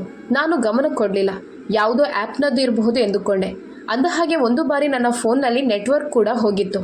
ಆಮೇಲೆ ಬಂತು. ಯಾಕೆ? ನನ್ನ ಉಸಿರಾಟ ವೇಗವಾಯಿತು. ನೀನು ಯಾರಿಗಾದರೂ OTP ಹೇಳಿದ್ಯಾ? ಅವಳು ತಕ್ಷಣ ಹೇಳಿದಳು, ಅಮ್ಮ, ನಾನು OTP ಯಾರಿಗೂ ಕೊಡೋದಿಲ್ಲ. ನೀವೇ ಅಲ್ವಾ ಯಾವಾಗಲೂ ಹೇಳುತ್ತಿದ್ದದ್ದು. ನಾನು ಕಣ್ಣು ಮುಚ್ಚಿದೆ. ಮನಸ್ಸಿನೊಳಗೆ ಎಲ್ಲೋ ನೆಮ್ಮದಿಯ ಸಣ್ಣ ಅಲೆ ಮೂಡಿತು. ಅನನ್ಯ, ಗಮನವಿಟ್ಟು ಕೇಳು. ಬ್ಯಾಂಕ್ನಲ್ಲಿ ಒಂದು ರಿಕ್ವೆಸ್ಟ್ ಬಂದಿದೆ. ನನ್ನ ಖಾತೆಯಿಂದ ಪ್ರತಿ ತಿಂಗಳು ರೋಹನ್ ಮತ್ತು ಮೀರಾಳಿಗೆ ಹಣ ಕಳುಹಿಸಲು, ಮತ್ತು ಅದರಲ್ಲಿ ನಿನ್ನ ಹೆಸರಿನಿಂದ ಅಪ್ರೂವಲ್ ಕಾಣಿಸ್ತಿದೆ. ಏನು? ಅವಳ ಧ್ವನಿ ಜೋರಾಯಿತು. ನಂತರ ಅವಳು ತನ್ನನ್ನು ನಿಯಂತ್ರಿಸಿಕೊಂಡಳು. ಅಮ್ಮ, ಇದು ಹೇಗೆ ಸಾಧ್ಯ? ನಾನಂತೂ ಏನೂ ಮಾಡಿಲ್ಲ. ಮತ್ತು ಅಣ್ಣ, ಅವನು ಹೀಗೆ ಮಾಡಿದ್ನಾ? ನಾನೇನೂ ಹೇಳಲಿಲ್ಲ, ಮೌನವಾಗಿದ್ದೆ. ಆ ಪ್ರಶ್ನೆಗೆ ಉತ್ತರ ಅವಳಿಗೂ ಅರ್ಥವಾಗುತ್ತಿತ್ತು. ಅನನ್ಯ ಮೆಲ್ಲಗೆ ಕೇಳಿದಳು, ಅಮ್ಮ, ನೀವು ಅಳ್ತಿದ್ದೀರಾ? ನಾನು ದೀರ್ಘವಾಗಿ ಉಸಿರು ಬಿಟ್ಟೆ. ಇಲ್ಲ ಮಗಳೇ, ಇನ್ನೂ ಅಳೋದಿಲ್ಲ. ಅಮ್ಮ, ದಯವಿಟ್ಟು ಬ್ಯಾಂಕ್ನಲ್ಲಿ ಅದನ್ನು ತಡೆಯಿರಿ ಎಂದು ಅವಳು ಗಾಬರಿಯಿಂದ ಹೇಳಿದಳು. ಅವರು ನಿಮ್ಮ ಹಣವನ್ನು ಹೀಗೆ... ಈಗಲೇ ಅಲ್ಲ ಅಂದೆ ನಾನು. ಆದಿತ್ಯನ ಎದುರು ಹೇಳಿದ ಅದೇ ಮಾತುಗಳನ್ನು ಪುನರಾವರ್ತಿಸಿದೆ. ಈಗಲೇ ಅಲ್ಲ, ಮೊದಲು ನಮಗೆ ಪೂರ್ತಿ ಸತ್ಯ ಬೇಕು, ಮತ್ತು ನಿನ್ನ ನಂಬರ್ ಏನಾಯಿತು ಎಂಬುದು ಕೂಡ ತಿಳಿಯಬೇಕು. ಅವಳು ತಕ್ಷಣ ಹೇಳಿದಳು, ನಾನೀಗಲೇ ನನ್ನ ಸಿಮ್ ಸ್ಟೇಟಸ್ ಚೆಕ್ ಮಾಡುತ್ತೇನೆ, ಮತ್ತು ಇವತ್ತೇ ಬ್ರಾಂಚ್ಗೆ ಹೋಗಿ ಯಾರಾದರೂ ಡೂಪ್ಲಿಕೇಟ್ ಸಿಮ್ ತೆಗೆದಿದ್ದಾರೆ ಅಂತ ವಿಚಾರಿಸುತ್ತೇನೆ. ಅಮ್ಮ, ನನಗೆ ಭಯ ಆಗ್ತಿದೆ. ಅವಳ ಗಾಬರಿ ಅಸಲಿಯಾಗಿತ್ತು. ಅದರಲ್ಲಿ ಯಾವುದೇ ಅಭಿನಯವಿರಲಿಲ್ಲ. ನನ್ನ ಮಗಳ ಧ್ವನಿಯನ್ನು ನಾನು ಗುರುತಿಸಬಲ್ಲೆ. ಆಗ ನನ್ನೊಳಗಿದ್ದ ಕೊನೆಯ ಸಂಶಯವು ಕಳೆದು ಹೋಯಿತು. ಅನನ್ಯ ಇದರಲ್ಲಿ ಭಾಗಿಯಾಗಿರಲಿಲ್ಲ. ಅವಳ ಹೆಸರನ್ನ ಬಳಸಿಕೊಳ್ಳಲಾಗಿತ್ತು. ನಾನು ಬಹಳ ಮೃದುವಾದ ಧ್ವನಿಯಲ್ಲಿ ಹೇಳಿದೆ, ಹೆದರ್ಬೇಡ ಮಗಳೇ, ನೀನು ಒಬ್ಳೇ ಇಲ್ಲ, ನೆನಪಿಟ್ಟುಕೋ. ಯಾರಾದರೂ ನಮ್ಮ ಹೆಸರಿನಲ್ಲಿ ಆಟವಾಡ್ತಿದ್ರೆ ಅವರನ್ನು ಎಲ್ಲಿ ಅವರಿಗೆ ಅತಿ ಹೆಚ್ಚು ನಂಬಿಕೆ ಇದೆಯೋ ಅಲ್ಲೇ ತಡೆಯುತ್ತೇವೆ. ಎಲ್ಲಿ ಎಂದು ಅವಳು ಕೇಳಿದಳು. ನಾನು ಹೇಳಿದೆ, ಮನೆಯ ಒಳಗೆ. ಫೋನ್ ಕೆಳಗಿಟ್ಟಾಗ ನನ್ನ ಕೈಗಳು ನಡುಗುತ್ತಿದ್ದವು. ಆದರೆ ಈ ಬಾರಿ ಭಯದಿಂದಲ್ಲ, ಬದಲಾಗಿ ಕೋಪದಿಂದ. ಆ ಕೋಪದೊಂದಿಗೆ ಒಂದು ವಿಚಿತ್ರವಾದ ಸ್ಪಷ್ಟ ಆಲೋಚನೆಯೂ ಇತ್ತು. ರೋಹನ್ ಮತ್ತು ಮೀರಾ ನನ್ನನ್ನು ಮನೆಯಿಂದ ಹೊರಹಾಕಿದ್ದು ಮಾತ್ರವಲ್ಲ, ಅವರು ಒಂದು ವ್ಯವಸ್ಥೆಯನ್ನು ರೂಪಿಸಿದ್ದರು. ನನ್ನ ಹಣವನ್ನು ತಮಗಾಗಿ ಕಾಯಂ ಮಾಡಿಕೊಳ್ಳುವ ವ್ಯವಸ್ಥೆ, ಮತ್ತು ಆ ವ್ಯವಸ್ಥೆಯಲ್ಲಿ ಅವರು ನನ್ನ ಮಗಳ ಹೆಸರನ್ನು ಎಳೆದು ತಂದಿದ್ದರು. ಈಗ ಇದು ಕೇವಲ ಹಣದ ವಿಷಯವಾಗಿರಲಿಲ್ಲ, ಇದು ಗುರುತಿನ ಕಳ್ಳತನ ಮತ್ತು ನಂಬಿಕೆಯ ಹತ್ಯೆಯಾಗಿತ್ತು. ನಾನು ಆಟೋದವನಿಗೆ ಹೇಳಿದೆ, ಅಣ್ಣ, ಕರ್ವೆ ನಗರಕ್ಕೆ ಹೋಗಿ. ಕರ್ವೆ ನಗರದಲ್ಲಿ ನನ್ನ ಹಳೆಯ ಸಹೋದ್ಯೋಗಿ ನೀರಜಾ ಮೆಹ್ತಾ ವಾಸವಿದ್ದಳು. ಅವಳೀಗ ಬ್ಯಾಂಕ್ನಲ್ಲಿ ಇರಲಿಲ್ಲ. ಕಾನೂನು ವ್ಯಾಸಂಗ ಮಾಡಿ ಈಗ ಸಣ್ಣ ಪುಟ್ಟ ಕೇಸ್ಗಳನ್ನು ನಿಭಾಯಿಸುತ್ತಿದ್ದಳು. ನಾನವಳನ್ನು ವರ್ಷಗಳಿಂದ ಬಲ್ಲೆ. ಅವಳು ನೇರವಾದ ಪ್ರಶ್ನೆಗಳನ್ನು ಕೇಳುತ್ತಿದ್ದಳು ಮತ್ತು ಉತ್ತರ ಸಿಗುವವರೆಗೂ ಬಿಡುತ್ತಿರಲಿಲ್ಲ.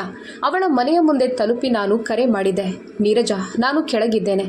5 ನಿಮಿಷದಲ್ಲಿ ಅವಳು ಕೆಳಗೆ ಬಂದಳು.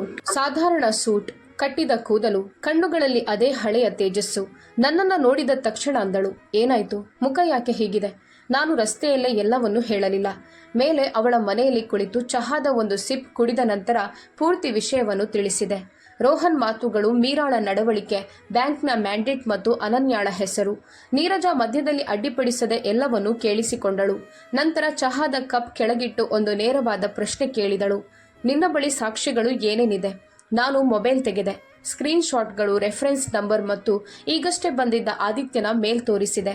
ನೀರಜಾ ಗಮನವಿಟ್ಟು ನೋಡಿದಳು. ಅವಳ ಕಣ್ಣುಗಳು ಸ್ವಲ್ಪ ಕಿರಿದಾದವು. ಇದು ಕೇವಲ ಕೌಟುಂಬಿಕ ಜಗಳವಲ್ಲ ಶೈಲಜಾ, ಇದೊಂದು ವಂಚನೆ, ಮತ್ತು ಇದರಲ್ಲಿ ಅನನ್ಯಾಳ ಹೆಸರು ಬಳಕೆಯಾಗಿದೆ. ಇದು ಗಂಭೀರವಾದದ್ದು. ನಾನು ಶಾಂತ ಧ್ವನಿಯಲ್ಲಿ ಕೇಳಿದೆ, ನಾನೇನ್ ಮಾಡಲಿ? ನೀರಜಾ ಹೇಳಿದಳು, ಮೊದಲನೇದಾಗಿ ನೀನು ಯೋಚಿಸಿದಂತೆ ಆ ಮ್ಯಾಂಡೇಟನ್ನು ಇನ್ನೂ ಪೆಂಡಿಂಗ್ನಲ್ಲೇ ಇಡು. ಎರಡನೆಯದಾಗಿ ಇವತ್ತೇ ನಿನ್ನ FD ಲಾಕರ್ ಮತ್ತು ನಾಮಿನೇಷನ್ ಎಲ್ಲದರ ಸ್ಥಿತಿಯನ್ನು ಪರಿಶೀಲಿಸು. ಮೂರನೆಯದಾಗಿ ನೀನು ಇದನ್ನು ಪತ್ತೆ ಹಚ್ಚಿದ್ಯಾ ಎಂಬುದು ರೋಹನ್ ಮತ್ತು ಮೀರಾಳಿಗೆ ತಿಳಿಯಬಾರದು. ಮತ್ತು ನಾಲ್ಕನೆಯದಾಗಿ ಅವರು ಮಾಡಿದ ತಪ್ಪನ್ನು ಅವರೇ ಒಪ್ಪಿಕೊಳ್ಳುವಂಥ ಒಂದು ಸಂಭಾಷಣೆ ನಮಗೆ ಬೇಕು. ಒಪ್ಪಿಕೊಳ್ಳೋದಾ? ನಾನು ಕೇಳಿದೆ. ಅವರು ಒಪ್ಪಿಕೊಳ್ಳುತ್ತಾರೆ? ನೀರಜಾ ಸ್ವಲ್ಪ ತಲೆ ತಗ್ಗಿಸಿ ಹೇಳಿದಳು, ಅವರಿಗೆ ನೀನು ಸೋತು ಹೋಗಿದ್ಯಾ ಎನಿಸಿದ್ರೆ ಮಾತ್ರ ಅವರು ಬಾಯಿ ಬಿಡ್ತಾರೆ. ಲೋಭ ಮನುಷ್ಯನಿಂದ ಸತ್ಯವನ್ನ ಹೊರಹಾಕಿಸುತ್ತದೆ. ಅವಳು ನನ್ನ ಫೋನ್ ಪಡೆದು ಹೇಳಿದಳು, ನೀನು ರೋಹನ್ಗೆ ಒಂದು ಮೆಸೇಜ್ ಮಾಡು. ಬಹಳ ಭಾವುಕವಾಗಿರಬಾರ್ದು ಅಥವಾ ಬಹಳ ಸಿಟ್ಟಿನಿಂದಲೂ ಇರಬಾರ್ದು. ಕೇವಲ ನೀನವರ ಮಾತನ್ನ ಒಪ್ಪಿಕೊಂಡಿದ್ಯಾ ಎಂಬಂತೆ ಇರಲಿ. ನಾನು ಕೀಬೋರ್ಡ್ ಮೇಲೆ ಬೆರಳುಗಳನ್ನಿಟ್ಟೆ. ಪ್ರತಿಯೊಂದು ಅಕ್ಷರ ಬರೆಯುವಾಗಲೂ ನನ್ನೊಳಗೆ ಏನೋ ಚುಚ್ಚುತ್ತಿತ್ತು. ಆದರೆ ಈಗ ನನಗೆ ನೋವಿನ ಬಗ್ಗೆ ಭಯವಿರಲಿಲ್ಲ. ನಾನು ಬರೆದೆ, ರೋಹನ್, ಇವತ್ತು ನೀನು ಹೇಳಿದ್ದನ್ನು ನಾನು ಅರ್ಥ ಮಾಡಿಕೊಂಡೆ. ನಾನು ಯಾರಿಗೂ ಹೊರೆಯಾಗಲು ಬಯಸೋದಿಲ್ಲ. ನಿನಗೆ ಮತ್ತು ಮೀರಾಳಿಗೆ ಪ್ರತಿ ತಿಂಗಳು ಹಣದ ಟೆನ್ಷನ್ ಇರಬಾರ್ದು. ಹಾಗಾಗಿ ನಾನೇ ಒಂದು ಮಂತ್ಲಿ ಅರೇಂಜ್ಮೆಂಟ್ ಮಾಡಲು ಬಯಸುತ್ತೇನೆ. ನಾಳೆ ಸಂಜೆ ಭೇಟಿಯಾಗ್ಬೋದಾ? ಕೆಲವು ದಾಖಲೆಗಳಿವೆ, ನನಗೆ ಅರ್ಥ ಆಗ್ತಿಲ್ಲ. ನೀವಿಬ್ಬರೂ ಬನ್ನಿ. ನೀರಜಾ ಓದಿದಳು, ಕಳಿಸು ಅಷ್ಟೇ. ಮೆಸೇಜ್ ಕಳುಹಿಸಿದ ತಕ್ಷಣ ನನ್ನ ಹೊಟ್ಟೆಯಲ್ಲಿ ಏನೋ ಸಂಕಟವಾಯಿತು. ನಾನು ನನ್ನ ಮಗನನ್ನೇ ಬಲೆಯಲ್ಲಿ ಸಿಲುಕಿಸಲು ಕರೆಯುತ್ತಿದ್ದೆ. ಆದರೆ ಸತ್ಯ ಏನಂದ್ರೆ, ಅವನು ಈಗಾಗಲೇ ನನ್ನನ್ನು ಬಲೆಯಲ್ಲಿ ಸಿಲುಕಿಸಿದ್ದನು. ನಾನೀಗ ಹೊರಬರುವ ದಾರಿಯನ್ನ ಹುಡುಕ್ತಿದ್ದೆ ಅಷ್ಟೇ. ನೀರಜಾ ಹೇಳಿದಳು, ಮತ್ತು ಅನನ್ಯಾಳನ್ನು ಇದರಲ್ಲಿ ಸೇರಿಸ್ಕೊ. ಅವಳು ಜೈಪುರದಲ್ಲಿದ್ದರೂ ತನ್ನ ನಂಬರ್ ಮತ್ತು KYCಯ ಲಿಖಿತ ಹೇಳಿಕೆ ನೀಡಬಲ್ಲಳು. ಇದು ತುಂಬಾ ಕೆಲಸಕ್ಕೆ ಬರುತ್ತದೆ. ನಾನು ತಕ್ಷಣ ಅನನ್ಯಾಳಿಗೆ ಮೆಸೇಜ್ ಮಾಡಿದೆ.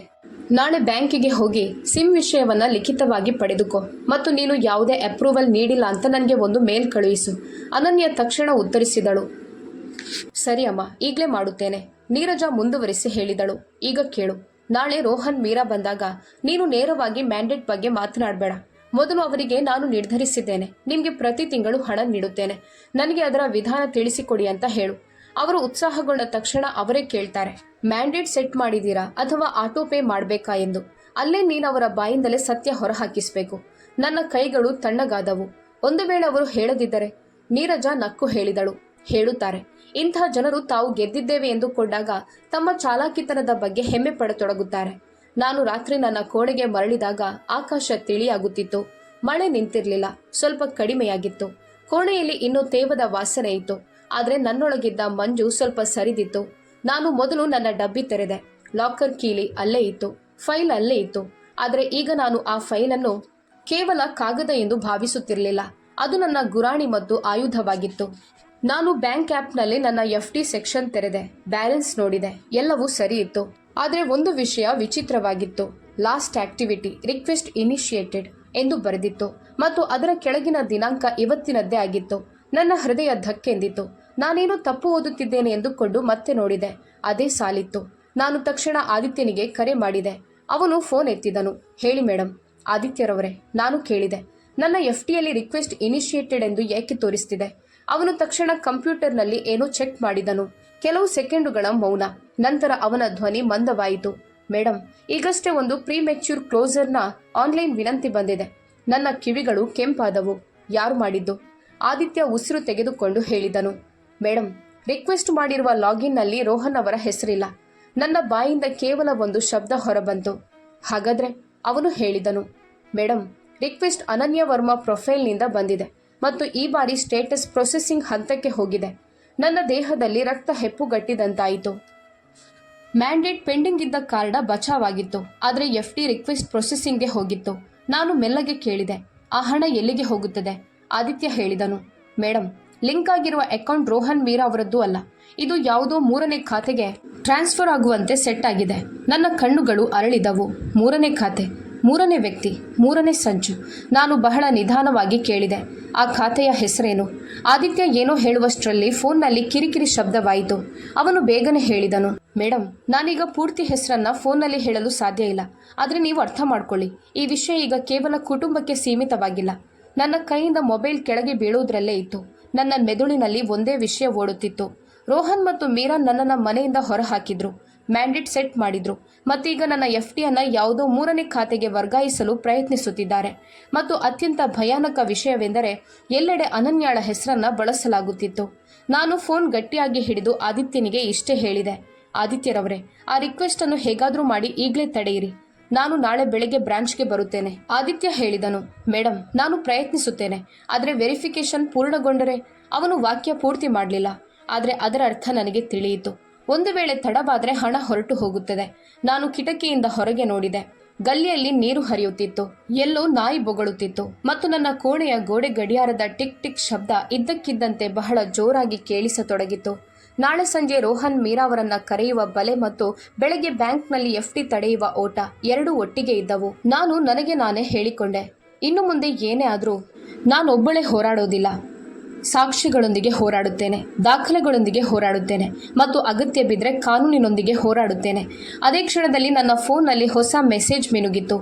FD premature closure OTP sent. ನಾನು ಉಸಿರು ಬಿಗಿ ಹಿಡಿದು ಸ್ಕ್ರೀನ್ ಕಡೆ ನೋಡಿದೆ.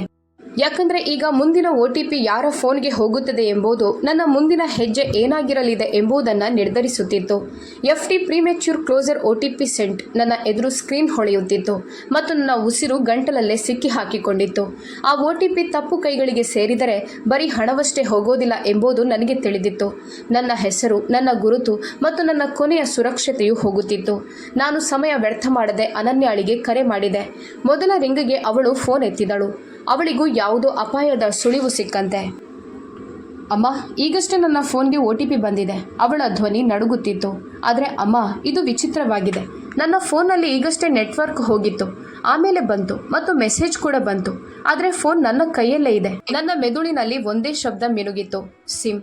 ನಾನು ನನ್ನನ್ನು ಬಹಳ ಶಾಂತವಾಗಿರಿಸಿಕೊಂಡೆ. ಅನನ್ಯ, OTP ಯಾರಿಗೂ ಹೇಳಬೇಡ, ಒಂದು ಅಂಕಿಯನ್ನು ಹೇಳಬೇಡ, ಬರೀ ಸ್ಕ್ರೀನ್ ಶಾಟ್ ತೆಗೆದುಕೋ ಮತ್ತು ತಕ್ಷಣವೇ ಸಿಮ್ ವಿತರಿಸುವ ಕಂಪನಿಯ ಆಫೀಸ್ ಅಥವಾ ಸ್ಟೋರ್ಗೆ ಹೋಗು.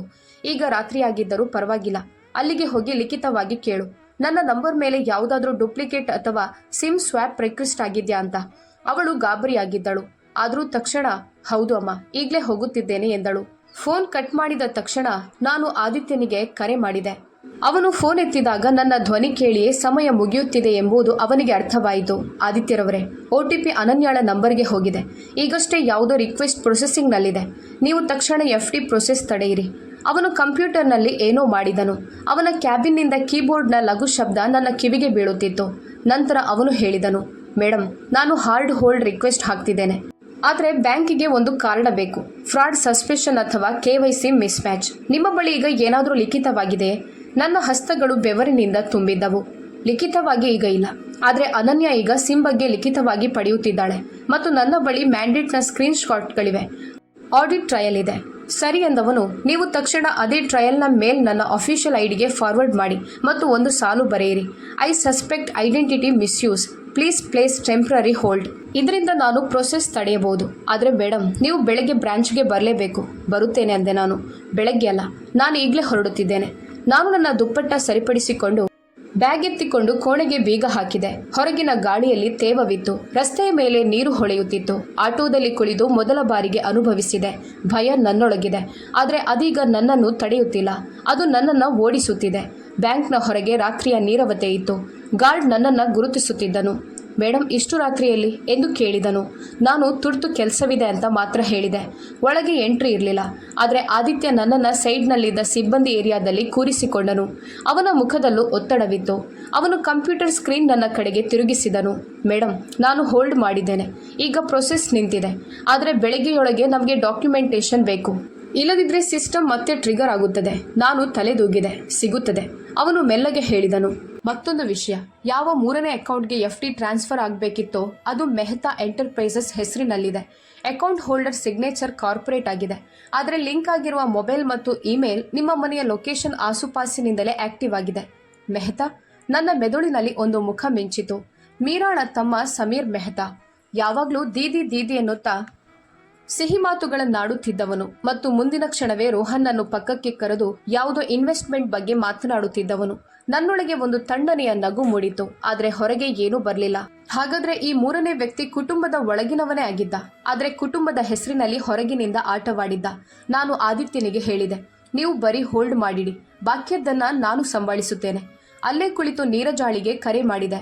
ಅವಳು ಫೋನ್ ಎತ್ತಿದ ತಕ್ಷಣ ಅಂದಳು, ರಾತ್ರಿ ಉದ್ದ ಇರುತ್ತದೆ ಅಂತ ನನಗೆ ಗೊತ್ತಿತ್ತು. ನಾನೆಲ್ಲವನ್ನೂ ತಿಳಿಸಿದೆ. OTP, FD ಹೋಲ್ಡ್, 3ನೇ ಅಕೌಂಟ್, ಸಮೀರ್ ಮೇಲಿನ ಶಂಕೆ. ನೀರಜ ಗಾಬರಿಯಾಗದೆ ಹೇಳಿದಳು, ಸರಿ, ಈಗ ಕೇಳು. ನಾಳೆ ಸಂಜೆಯ ಮೀಟಿಂಗ್ ಕ್ಯಾನ್ಸಲ್ ಮಾಡಬೇಡ. ಅದೇ ನಮ್ಮ ಅತಿ ದೊಡ್ಡ ಅವಕಾಶ. ಆದರೆ ಅದಕ್ಕಿಂತ ಮೊದಲು ಬೆಳಗ್ಗೆ ನಾವು ಬ್ಯಾಂಕ್ನಲ್ಲಿ ಲಿಖಿತ ದೂರು ನೀಡುತ್ತೇವೆ ಮತ್ತು ಅನನ್ಯಾಳ ಸಿಮ್ ವಿಷಯದ ಲಿಖಿತ ಪತ್ರವೂ ಬೇಕು. ಲಿಖಿತ ದಾಖಲೆ ಇಲ್ಲದಿದ್ದರೆ ಅವರು ತಪ್ಪಿನಿಂದ ಆಯಿತು ಅಂತ ಹೇಳಿಬಿಡ್ತಾರೆ. ನಾನು ಕೇಳಿದೆ, ಒಂದು ವೇಳೆ ರೋಹನ್ ಮೀರಾ ಇವತ್ತು ರಾತ್ರಿಯೇ ಬೇರೆ ಏನಾದರೂ ಮಾಡಿದ್ರೆ? ನೀರಜ ಹೇಳಿದಳು, ಅದಕ್ಕಾಗಿ ನಾವು ಹೋಲ್ಡ್ ಮಾಡಿಸುತ್ತಿದ್ದೇವೆ. ಮತ್ತು ಮತ್ತೊಂದು ವಿಷಯ, ನೀನು ಇವತ್ತು ರಾತ್ರಿ ಅವರಿಗೆ ಯಾವುದೇ ಕರೆ ಮಾಡಬೇಡ. ನೀನು ಸೋತು ಹೋಗಿದ್ಯಾ ಅಂತ ಅವರಿಗೆ ಅನಿಸಲಿ. ಅವರು ಎಷ್ಟು ನಿಶ್ಚಿಂತರಾಗುತ್ತಾರೋ ಅಷ್ಟು ಹೆಚ್ಚಾಗಿ ಅವರೇ ಬಾಯಿ ಬಿಡುತ್ತಾರೆ. ನಾನು ಫೋನ್ ಕೆಳಗಿಟ್ಟು ಕುರ್ಚಿಗೆ ಹೊರಗೆ ಕಣ್ಣು ಮುಚ್ಚಿದೆ. ಒಂದು ಕ್ಷಣ ನನಗೆ ರೋಹನ್ನ ಬಾಲ್ಯ ನೆನಪಾಯಿತು. ಸ್ಕೂಲ್ ಯೂನಿಫಾರ್ಮ್, ತುಂಡಾದ ಬಟನ್, ಹೌದು, ಅದನ್ನು ಸರಿಪಡಿಸ್ತಿದ್ದ ನನ್ನ ಕೈ, ಮತ್ತು ಇಂದು ಅದೇ ಕೈ ಮೇಲೆ ಬ್ಯಾಂಕ್ನ ಮುದ್ರೆ. ಮನಸ್ಸು ಹೀಗೆ ಹೇಳಿತು, ತಾಯಿಯಾಗೋದು ಎಂದರೆ ಪ್ರತಿ ನೋವನ್ನು ಸುಮ್ಮನೆ ಸಹಿಸಿಕೊಳ್ಳೋದು ಎಂದಲ್ಲ. ಅದೇ ಕ್ಷಣದಲ್ಲಿ ನಾನು ನಿರ್ಧರಿಸಿದೆ, ಇನ್ನು ಮುಂದೆ ನಾನು ಸುಮ್ಮನಿರೋದಿಲ್ಲ. ಆದರೆ ನಾನು ಗದ್ದಲವನ್ನು ಮಾಡೋದಿಲ್ಲ. ನಾನು ರೆಕಾರ್ಡ್ಗಳನ್ನು ಸೃಷ್ಟಿಸುತ್ತೇನೆ. ರಾತ್ರಿ ಕಳೆಯುತ್ತಾ ಬಂದಾಗ ಅನನ್ಯಾಳ ಮೆಸೇಜ್ ಬಂತು. ಕೇವಲ 3 ಪದಗಳು, ಅಮ್ಮ ಸಿಕ್ತು. ನಾನು ತಕ್ಷಣ ಕರೆ ಮಾಡಿದೆ. ಅವಳು ಹೇಳಿದಳು, ಅಮ್ಮ, ನನ್ನ ನಂಬರ್ ಮೇಲೆ ಸಿಮ್ ರೀಇಶ್ಯೂ ರಿಕ್ವೆಸ್ಟ್ ಬಂದಿತ್ತು, ನನ್ನ ಹೆಸರಿನಲ್ಲೇ. ಆದರೆ ನಾನು ಹಾಕಿರಲಿಲ್ಲ. ಸ್ಟೋರ್ನವನು ಸಿಸ್ಟಮ್ ಲಾಕ್ ಮಾಡಿ ತೋರಿಸಿದನು. ನನ್ನ ಆಧಾರ್ ID ಕಾಪಿ ಹಚ್ಚಿ ಯಾರೋ ರಿಕ್ವೆಸ್ಟ್ ಕೊಟ್ಟಿದ್ದಾರಂತೆ. ನಾನು ಲಿಖಿತ ದೂರನ್ನು ಕೊಟ್ಟಿದ್ದೇನೆ ಮತ್ತು ಅವರು ರಿಕ್ವೆಸ್ಟ್ ಕ್ಯಾನ್ಸಲ್ ಮಾಡಿದ್ದಾರೆ. ಈ ಮೇಲ್ ನೋಡಿ, ನಿಮಗೆ ಫಾರ್ವರ್ಡ್ ಮಾಡುತ್ತಿದ್ದೇನೆ. ನನ್ನೊಳಗಿದ್ದ ಕೊನೆಯ ಸಂಶಯವು ಈಗ ಸತ್ಯವಾಯಿತು. ಇದು ಕೇವಲ ಲೋಭವಾಗಿರಲಿಲ್ಲ, ಇದೊಂದು ವ್ಯವಸ್ಥಿತ ವಂಚನೆಯಾಗಿತ್ತು. ಬಹಳ ಚೆನ್ನಾಗಿದೆ ಅಂದೆ ನಾನು. ನೀನು ಸುರಕ್ಷಿತವಾಗಿರು ಮಗಳೇ. ನಾಳೆ ಬೆಳಗ್ಗೆ ನಾನು ಮತ್ತು ನೀರಜ ಬ್ಯಾಂಕಿಗೆ ದೂರು ಕೊಡುತ್ತೇವೆ ಮತ್ತು ಸಂಜೆ ನಾನು ರೋಹನ್ ಮೀರಾ ಅವರನ್ನ ಮನೆಗೆ ಕರೆಯುತ್ತಿದ್ದೇನೆ. ಅನನ್ಯಾಳ ಧ್ವನಿಯಲ್ಲಿ ಕೋಪವಿತ್ತು. ಅಮ್ಮ, ನೀವೊಬ್ಬರೇ ಭೇಟಿ ಆಗಬೇಡಿ. ಒಬ್ಬಳೇ ಭೇಟಿ ಆಗೋದಿಲ್ಲ. ಇನ್ನು ಮುಂದೆ ನಡೆಯುವುದೆಲ್ಲವೂ ನನ್ನ ನಿಯಮದಂತೆ ಎಂದೆ ನಾನು. ಬೆಳಗ್ಗೆ ಆಗುತ್ತಲೇ ನಾನು ಮತ್ತು ನೀರಜ ಬ್ರಾಂಚ್ ತಲುಪಿದೆವು. ಈ ಬಾರಿ ನಾನು ನಡುಗುತ್ತಿರಲಿಲ್ಲ. ನೀರಜ ನನಗಾಗಿ ಒಂದು ಸ್ಪಷ್ಟವಾದ ಲಿಖಿತ ದೂರನ್ನ ಸಿದ್ಧಪಡಿಸಿದ್ದಳು. ಅದರಲ್ಲಿ ಕೇವಲ ಆರೋಪಗಳಿರಲಿಲ್ಲ, ಬದಲಾಗಿ ಸತ್ಯಾಂಶಗಳಿದ್ದವು. ದಿನಾಂಕಗಳು, ರೆಫರೆನ್ಸ್ ಸಂಖ್ಯೆಗಳು, ಆಡಿಟ್ ಟ್ರಯಲ್, ಸಿಮ್ ಸ್ವ್ಯಾಪ್, ದೂರಿನ ಪ್ರತಿ ಮತ್ತು ಒಂದು ಸಾಲು. ನನ್ನ ಗುರುತು ಮತ್ತು ಒಪ್ಪಿಗೆಯ ಅನಧಿಕೃತ ಬಳಕೆಯ ಬಗ್ಗೆ ನನಗೆ ಶಂಕೆ ಇದೆ. I suspect unauthorised use of identity and consent.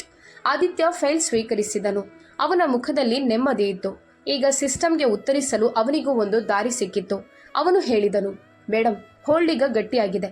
FD ಹೋಗೋದಿಲ್ಲ ಮತ್ತು ಮ್ಯಾಂಡೇಟ್ ಕೂಡ ನಿಮ್ಮ ಸಹಿ ಇಲ್ಲದೆ ಆಕ್ಟಿವ್ ಆಗೋದಿಲ್ಲ. ನಾನು ಮೆಲ್ಲಗೆ ಕೇಳಿದೆ, ಮತ್ತು ಆ 3ನೇ ಅಕೌಂಟ್? ಆದಿತ್ಯ ಅಂದನು. ಅದರ ಮೇಲೂ ಟ್ರಾನ್ಸಾಕ್ಷನ್ ರೆಡ್ ಫ್ಲಾಗ್ ಹಾಕಲಾಗಿದೆ. ಆದರೆ ಮುಂದಿನ ಕ್ರಮ ಕಾನೂನಿನ ಮೂಲಕವೇ ನಡೆಯಬೇಕು. ನೀರಜ ಅದೇ ಟೇಬಲ್ ಮೇಲೆ ಮತ್ತೊಂದು ಕಾಗದವಿಟ್ಟಳು. ಮೇಡಮ್, ನೀವು ನಿಮ್ಮ ನಾಮಿನಿ ಅಪ್ಡೇಟ್ ಮಾಡಿ ಮತ್ತು ಲಾಕರ್ ಆಕ್ಸೆಸ್ ಸೆಟ್ಟಿಂಗ್ ಬದಲಾಯಿಸಿ. ನಾನು ಪೆನ್ ಎತ್ತಿಕೊಂಡೆ. ಕೈ ಲಘುವಾಗಿ ನಡುಗಿತು. ಆದರೆ ಈ ಬಾರಿ ಭಯದಿಂದಲ್ಲ, ಭಾವನೆಯಿಂದ. ಯಾಕಂದ್ರೆ ಇದು ನನ್ನ ಜೀವನದ ಅಂಥ ಒಂದು ಕ್ಷಣವಾಗಿತ್ತು. ಒಬ್ಬ ತಾಯಿ ತನ್ನ ಮಗನಿಗಾಗಿ ಅಲ್ಲ, ತನ್ನ ಸ್ವಂತಕ್ಕಾಗಿ ಸಹಿ ಮಾಡುತ್ತಿದ್ದಳು. ನಾನು ನಾಮಿನಿಯಲ್ಲಿ ಅನನ್ಯಾಳ ಹೆಸರಿಟ್ಟೆ ಮತ್ತು ಒಂದು ಪುಟ್ಟ ಷರತ್ತು ಹಾಕಿದೆ. ಕೇವಲ ಅವಳ ಫಿಸಿಕಲ್ ವೆರಿಫಿಕೇಶನ್ ಇದ್ದರೆ ಮಾತ್ರ. ಯಾವುದೇ ಡಿಜಿಟಲ್ ಚಮತ್ಕಾರವಿಲ್ಲ, OTP ಆಟವಿಲ್ಲ. ಬ್ಯಾಂಕ್ನಿಂದ ಹೊರಬಂದಾಗ ಸೂರ್ಯ ಶುಭ್ರವಾಗಿದ್ದನು. ಗಾಳಿಯಲ್ಲಿ ಮಳೆ ನಿಂತ ಮೇಲಿನ ತಿಳಿ ಇತ್ತು. ಸಂಜೆಯ ಮುಖಾಮುಖಿ ಸುಲಭವಲ್ಲ ಎಂದು ನನಗೆ ತಿಳಿದಿತ್ತು. ಆದರೆ ಈಗ ನಾನು ಬೈರಗೈಲಿ ಹೋಗುತ್ತಿರಲಿಲ್ಲ. ನನ್ನ ಬಳಿ ಕಾಗದಗಳಿದ್ದವು ಮತ್ತು ಈ ಜಗತ್ತಿನಲ್ಲಿ ಕಣ್ಣೀರಿಗಿಂತ ಕಾಗದಗಳಿಗೆ ಹೆಚ್ಚಿನ ತೂಕವಿದೆ. ಸಂಜೆ ನಿಗದಿತ ಸಮಯಕ್ಕಿಂತ ಮೊದಲೇ ನಾನು ನನ್ನ ಕೋಣೆಯಲ್ಲಿ ಎಲ್ಲವನ್ನು ಸೆಟ್ ಮಾಡಿದ್ದೆ. ಯಾವುದೇ ಆಡಂಬರವಿಲ್ಲ. ಕೇವಲ ಒಂದು ಪುಟ್ಟ ಟೇಬಲ್, 2 ಕುರ್ಚಿಗಳು, ನೀರಿನ ಬಾಟಲಿ ಮತ್ತು ನನ್ನ ಫೈಲ್ಗಳು ಒಂದು ಕಡೆ. ನೀರಜ ನನಗೆ ಮೊದಲೇ ವಿವರಿಸಿದ್ದಳು, ನೀನು ಬರೀ ಸತ್ಯ ಹೇಳುವ ಅವಕಾಶ ಕೊಡು. ಅವರ ಬಾಯಿಂದಲೇ ಮಾತುಗಳನ್ನ ಹೊರಹಾಕಿಸು. ಬಾಕಿಯದನ್ನ ನಾನು ನೋಡಿಕೊಳ್ಳುತ್ತೇನೆ. ಅವಳು ಎದುರಿಗೆ ಬರೋದಿಲ್ಲ. ಪಕ್ಕದ ಕಟ್ಟಡದಲ್ಲೇ ಇರುತ್ತಾಳೆ. ಅವಶ್ಯಕತೆ ಬಿದ್ದಾಗ ತಕ್ಷಣ ಬರುತ್ತಾಳೆ. ನಾನು ರೋಹನ್ಗೆ ಮತ್ತೆ ಮೆಸೇಜ್ ಮಾಡಿದೆ, ಬನ್ನಿ, ನನಗೆ ನಿಮ್ಮ ಸಹಾಯ ಬೇಕು. 7:30ಕ್ಕೆ ಬಾಗಿಲು ತಟ್ಟುವ ಸದ್ದು ಕೇಳಿಸಿತು. ನಾನು ಬಾಗಿಲು ತೆರೆದಾಗ ರೋಹನ್ ಮುಂದೆ ಇದ್ದನು. ಮೀರಾ ಹಿಂದೆ ಇದ್ದಳು. ಇಬ್ಬರ ಮುಖದಲ್ಲೂ ಅದೇ ನಕಲಿ ಕಾಳಜಿ ಇತ್ತು. ಅಸಲಿಗೆ ಅವರು ಇಷ್ಟಪಡದ ಅನಾರೋಗ್ಯ ಪೀಡಿತ ಸಂಬಂಧಿಕನನ್ನ ನೋಡಲು ಬಂದಂತೆ. ಅಮ್ಮ, ಎಂದ ರೋಹನ್. ನೀವು ಆರಾಮವಾಗಿದ್ದೀರಾ? ನಿನ್ನೆ ನಿಮ್ಮ ಧ್ವನಿ. ನಾನು ಅಲ್ಲೇ ಅವನನ್ನು ತಡೆದೆ. ಕುಳಿತುಕೊಳ್ಳಿ. ನನಗೆ ವಾದ ಮಾಡೋದು ಇಷ್ಟವಿಲ್ಲ. ಮೀರಾ ಅತ್ತಿತ್ತ ನೋಡಿದಳು, ಕೋಣೆಯನ್ನ ಅಳೆಯುತ್ತಿರುವಂತೆ. ಅತ್ತೆ, ನೀವಿಲ್ಲಿ ಒಬ್ರೇ? ಪರವಾಗಿಲ್ಲ, ನಿಮ್ಗೆ ತೊಂದರೆ ಆಗ್ತಿಲ್ಲ ತಾನೆ? ನಾನು ಬಹಳ ಸಾಮಾನ್ಯ ಧ್ವನಿಯಲ್ಲಿ ಹೇಳಿದೆ. ತೊಂದರೆಯಾಗೋದು ನಂಬಿಕೆ ತುಂಡಾದಾಗ ಮಾತ್ರ. ರೋಹನ್ ಗಾಬರಿಯಿಂದ ಕೇಳಿದನು, ಅಂದ್ರೆ ಏನು? ನಾನು ನಿಜವಾಗಿಯೂ ಕುಸಿದು ಹೋಗಿದ್ದೇನೆ ಎಂಬಂತೆ ಕಣ್ಣುಗಳನ್ನು ಕೆಳಕ್ಕೆ ಹಾಕಿದೆ. ನೀನಂದೆ ಅಲ್ವಾ, ನಾನು ನಿನ್ನ ಬ್ಯಾಂಕ್ ಅಲ್ಲ ಎಂದು. ಹಾಗಾಗಿ ನಾನು ಯೋಚಿಸಿದೆ, ಸರಿ, ಈಗ ನಾನೇ ಒಂದು ಸಿಸ್ಟಮ್ ಮಾಡುತ್ತೇನೆ.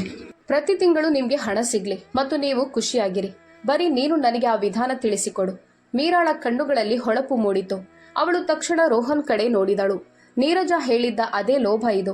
ರೋಹನ್ ನಕಲಿ ಗಾಂಭೀರ್ಯದಿಂದ ಹೇಳಿದನು, ಅಮ್ಮ, ಇದೆಲ್ಲ ಯಾಕೆ? ನಾವು ನೋಡಿಕೊಳ್ಳುತ್ತೇವೆ. ಮೀರಾ ಮಧ್ಯದಲ್ಲೇ ಬಾಯಿ ಹಾಕಿ, ನೋಡಿಕೊಳ್ಳುತ್ತೇವೆ ಅಂದ್ರೆ ಏನು? ಅತ್ತೆಯವರೇ ಹೇಳ್ತಿರುವಾಗ ಮಾಡಿಬಿಡೋಣ, ಸುಲಭವಾಗುತ್ತದೆ ಎಂದಳು. ನಾನು ಮೆಲ್ಲಗೆ ಕೇಳಿದೆ, ಆಟೋ ಕಟ್, ಆಟೋ ಪೇ ಅಂದ್ರೆ ಅದೇ ಅಲ್ವಾ? ಇದರಿಂದ ಪ್ರತಿ ತಿಂಗಳು ತಾನಾಗಿ ಹಣ ಹೋಗುತ್ತದೆ ಅಲ್ವಾ? ಮೀರಾಳ ಮುಖ ಒಂದು ಕ್ಷಣ ಕಠಿಣವಾಯಿತು. ನಂತರ ಅವಳು ಮುಗುಳ್ನಕ್ಕಳು. ಹೌದು ಹೌದು, ಅದೇ. ಅತ್ತೆ, ನೀವು ಬರೀ ಅಪ್ರೂವ್ ಮಾಡಿಬಿಡಿ, ಆಮೇಲೆ ಪ್ರತಿ ತಿಂಗಳು ಆರಾಮಾಗಿ. ನಾನು ತಲೆ ತಗ್ಗಿಸಿ ಕೇಳಿದೆ, ಅಪ್ರೂವ್? ರೋಹನ್ ಮೆಲ್ಲಗೆ ಹೇಳಿದನು, ಹೌದು ಅಮ್ಮ, ಬರೀ ಒಂದು ಬಾರಿ ಅಪ್ರೂವಲ್, ಆಮೇಲೆ ಸೆಟ್ ಆಗುತ್ತದೆ.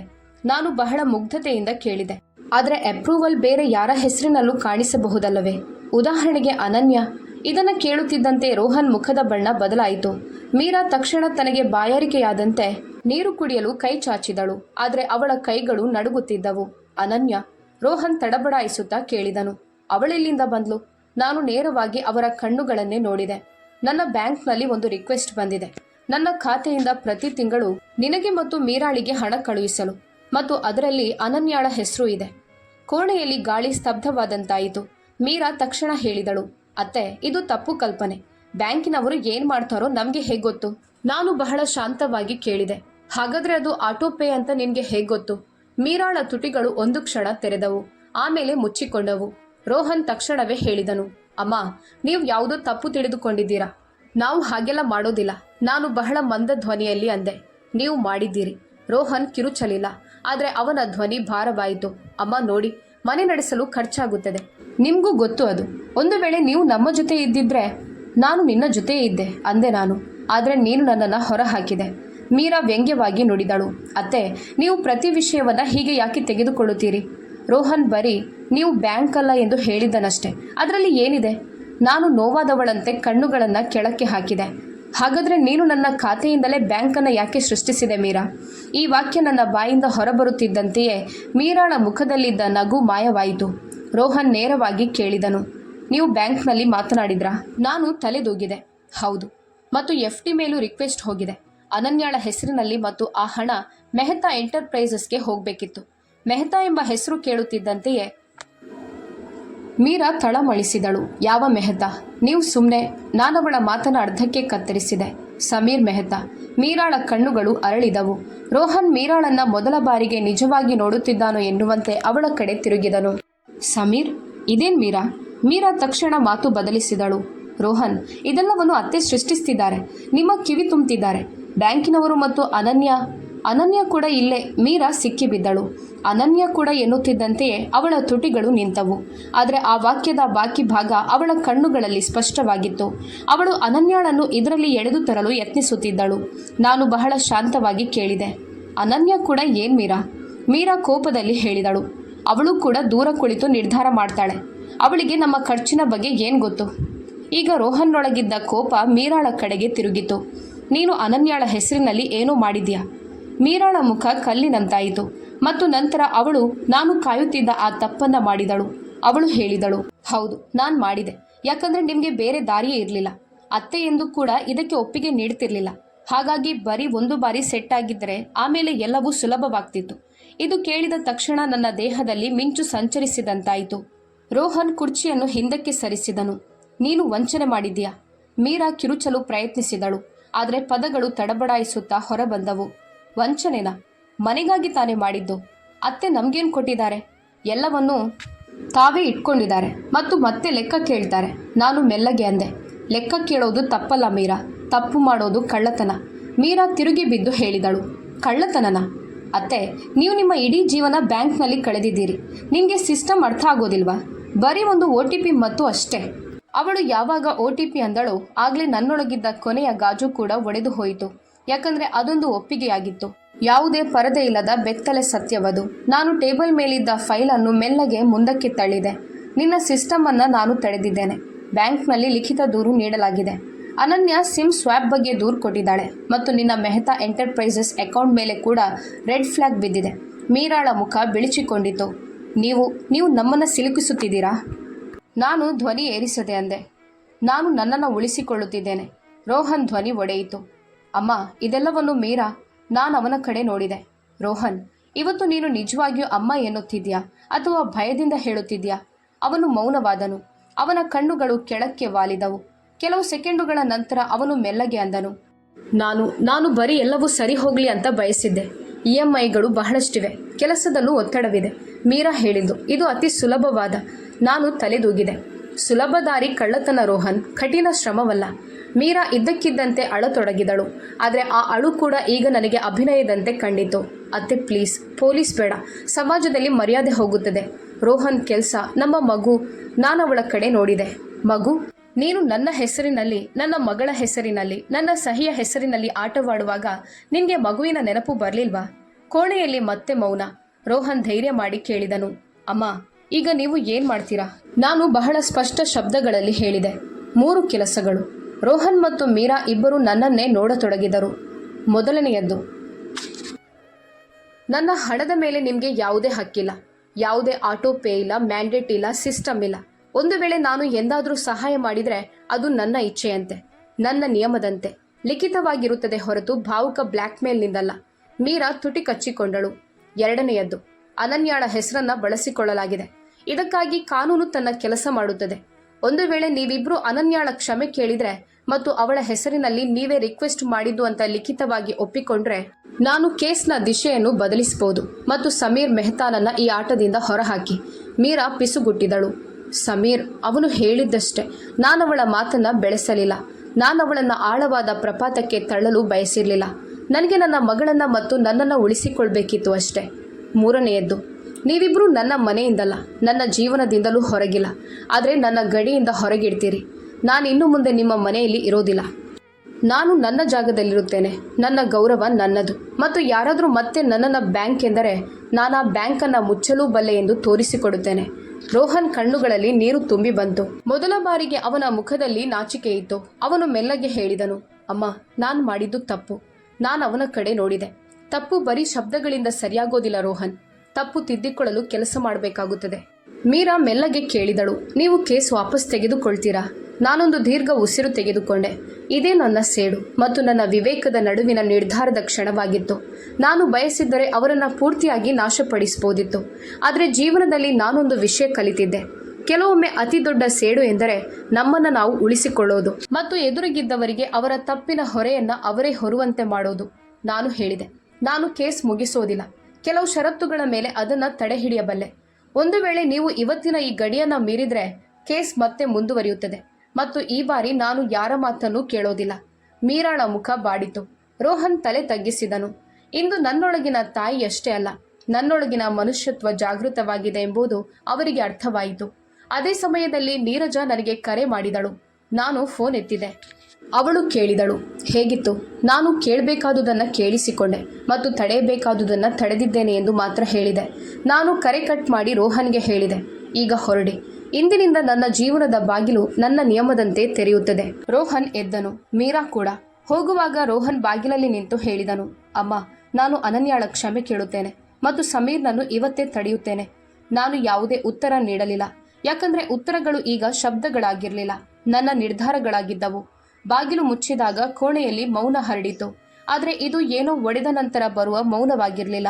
ಬದಲಾಗಿ ಹೊಸದೊಂದು ಅಡಿಪಾಯ ಹಾಕಿದ ನಂತರದ ಶಾಂತಿಯಾಗಿತ್ತು. ಇದು ತನ್ನನ್ನು ತಾನು ಜೋಡಿಸಿಕೊಂಡ ನಂತರ ಬರುವ ಮೌನವಾಗಿತ್ತು. ನಾನು ಟೇಬಲ್ ಮೇಲಿದ್ದ ಫೈಲ್ಗಳನ್ನು ಒಟ್ಟುಗೂಡಿಸಿದೆ. ನನ್ನ ಕೀಲಿಗಳನ್ನು ಡಬ್ಬಿಯಲ್ಲಿಟ್ಟೆ ಮತ್ತು ಮೊದಲ ಬಾರಿಗೆ ಅನುಭವಿಸಿದೆ. ಇಂದು ನಾನು ಯಾರಿಗೂ ಬ್ಯಾಂಕ್ ಅಲ್ಲ, ಇಂದು ನಾನು ನನ್ನದೇ ಒಡತಿ. ಮುಂದಿನ ಕೆಲವು ದಿನಗಳಲ್ಲಿ ಎಲ್ಲವೂ ವೇಗವಾಗಿ ಬದಲಾಯಿತು. ಬ್ಯಾಂಕ್ನಲ್ಲಿ ನನ್ನ ಖಾತೆಯ ಭದ್ರತೆ ಹೆಚ್ಚಾಯಿತು. ಆಟೋಪೇ ಮ್ಯಾಂಡೇಟ್ ಶಾಶ್ವತವಾಗಿ ಬಂದಾಯಿತು. FD ಸುರಕ್ಷಿತವಾಗಿತ್ತು ಮತ್ತು ಅನನ್ಯ ಜೈಪುರದಿಂದ ನನಗೊಂದು ಇಮೇಲ್ ಕಳುಹಿಸಿದಳು.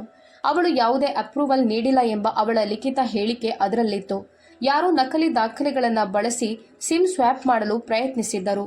ನೀರಜ ಅದರ ಮೇಲೆ ಒಂದು ಸ್ಪಷ್ಟವಾದ ಕಾನೂನು ನೋಟಿಸ್ ಸಿದ್ಧಪಡಿಸಿದಳು. ಸಮೀರ್ ಮೆಹ್ತಾ ತನ್ನ ಹೆಸರು ಕೇಳುತ್ತಿದ್ದಂತೆ ಹಿಂದೆ ಸರಿದನು. ಯಾಕಂದ್ರೆ ಅಂತಹ ಜನರಿಗೆ ಗದ್ದಲ ಬೇಡ, ಬರೀ ಶಿಕಾರಿ ಬೇಕು. ಮತ್ತು ರೋಹನ್ 1 ವಾರದ ನಂತರ ಮೊದಲ ಬಾರಿಗೆ ತನ್ನದೇ ಇಚ್ಛೆಯಿಂದ ಕರೆ ಮಾಡಿದನು. ಅಮ್ಮ, ನಾನು ನಿಮ್ಮನ್ನು ನೋಡಲು ಬರ್ಬೋದಾ? ಅವನ ಧ್ವನಿಯಲ್ಲಿ ಅದೇ ಹಳೆಯ ರೋಹನ್ ಇರಲಿಲ್ಲ, ಆದರೆ ಅದರಲ್ಲಿ ಅಹಂಕಾರವೂ ಇರಲಿಲ್ಲ. ನಾನು ಹೇಳಿದೆ, ಬರ್ಬೋದು, ಆದರೆ ನೆನಪಿಟ್ಟುಕೋ, ನಾನು ಈಗಲೂ ತಾಯಿ, ಆದರೆ ನಾನು ಇನ್ನು ಮುಂದೆ ದುರ್ಬಲಳಲ್ಲ. ಅವನು ಒಬ್ಬನೇ ಬಂದಿದ್ದ. ಮೀರಾ ಬಂದಿರಲಿಲ್ಲ. ಅವನು ಯಾವುದೇ ವಾದ ಮಾಡದೆ ಹೇಳಿದನು, ಅಮ್ಮ, ನಾವೆಷ್ಟು ಕೆಳಮಟ್ಟಕ್ಕೆ ಇಳಿದಿದ್ದವು ಎಂಬುದು ನನಗೆ ಅರ್ಥವಾಗಿರಲಿಲ್ಲ. ನಾನಂದೆ, ಕೆಳಕ್ಕೆ ಬೀಳುವುದು ಬಹಳ ಸುಲಭ ರೋಹನ್, ಆದರೆ ಮೇಲೆ ಏರಲು ಪ್ರಾಮಾಣಿಕತೆ ಬೇಕು. ಅವನು ತಲೆದೂಗಿದನು. ನಾನು ಪ್ರಯತ್ನಿಸುತ್ತೇನೆ. ನಾನವನನ್ನು ಕ್ಷಮಿಸಲಿಲ್ಲ, ಬದಲಾಗಿ ಒಂದು ಅವಕಾಶ ನೀಡಿದೆ. ಯಾಕಂದರೆ ಕ್ಷಮೆಗಿಂತ ಮೊದಲು ಸುಧಾರಣೆ ಮುಖ್ಯ. ಮತ್ತು ಅನನ್ಯ, ಅವಳು 1 ತಿಂಗಳ ನಂತರ ಪುಣೆಗೆ ಬಂದಳು. ನನ್ನ ಪುಟ್ಟ ಕೋಣೆಯಲ್ಲಿ ಕುಳಿತು ಅವಳು ನನ್ನ ಕೈ ಹಿಡಿದು ಹೇಳಿದಳು, ಅಮ್ಮ, ನಿನ್ನನ್ನು ಒಬ್ಬಳೇ ಇರಲು ಬಿಡೋದಿಲ್ಲ. ನಾನವಳ ಹಸ್ತವನ್ನು ಸವರಿದೆ. ನನಗೆ ಒಬ್ಬಂಟಿಯಾಗಿರಲು ಭಯವಿಲ್ಲ ಮಗಳೇ. ನನಗೆ ತಪ್ಪು ಕೈಗಳಲ್ಲಿರಲು ಭಯವಿತ್ತು. ಆ ಭಯ ಈಗ ಮುಗಿದು ಹೋಗಿದೆ. ಅಂದು ರಾತ್ರಿ ನಾನು ಬಹಳ ಸಮಯದವರೆಗೆ ನಿದ್ರಿಸಲಿಲ್ಲ.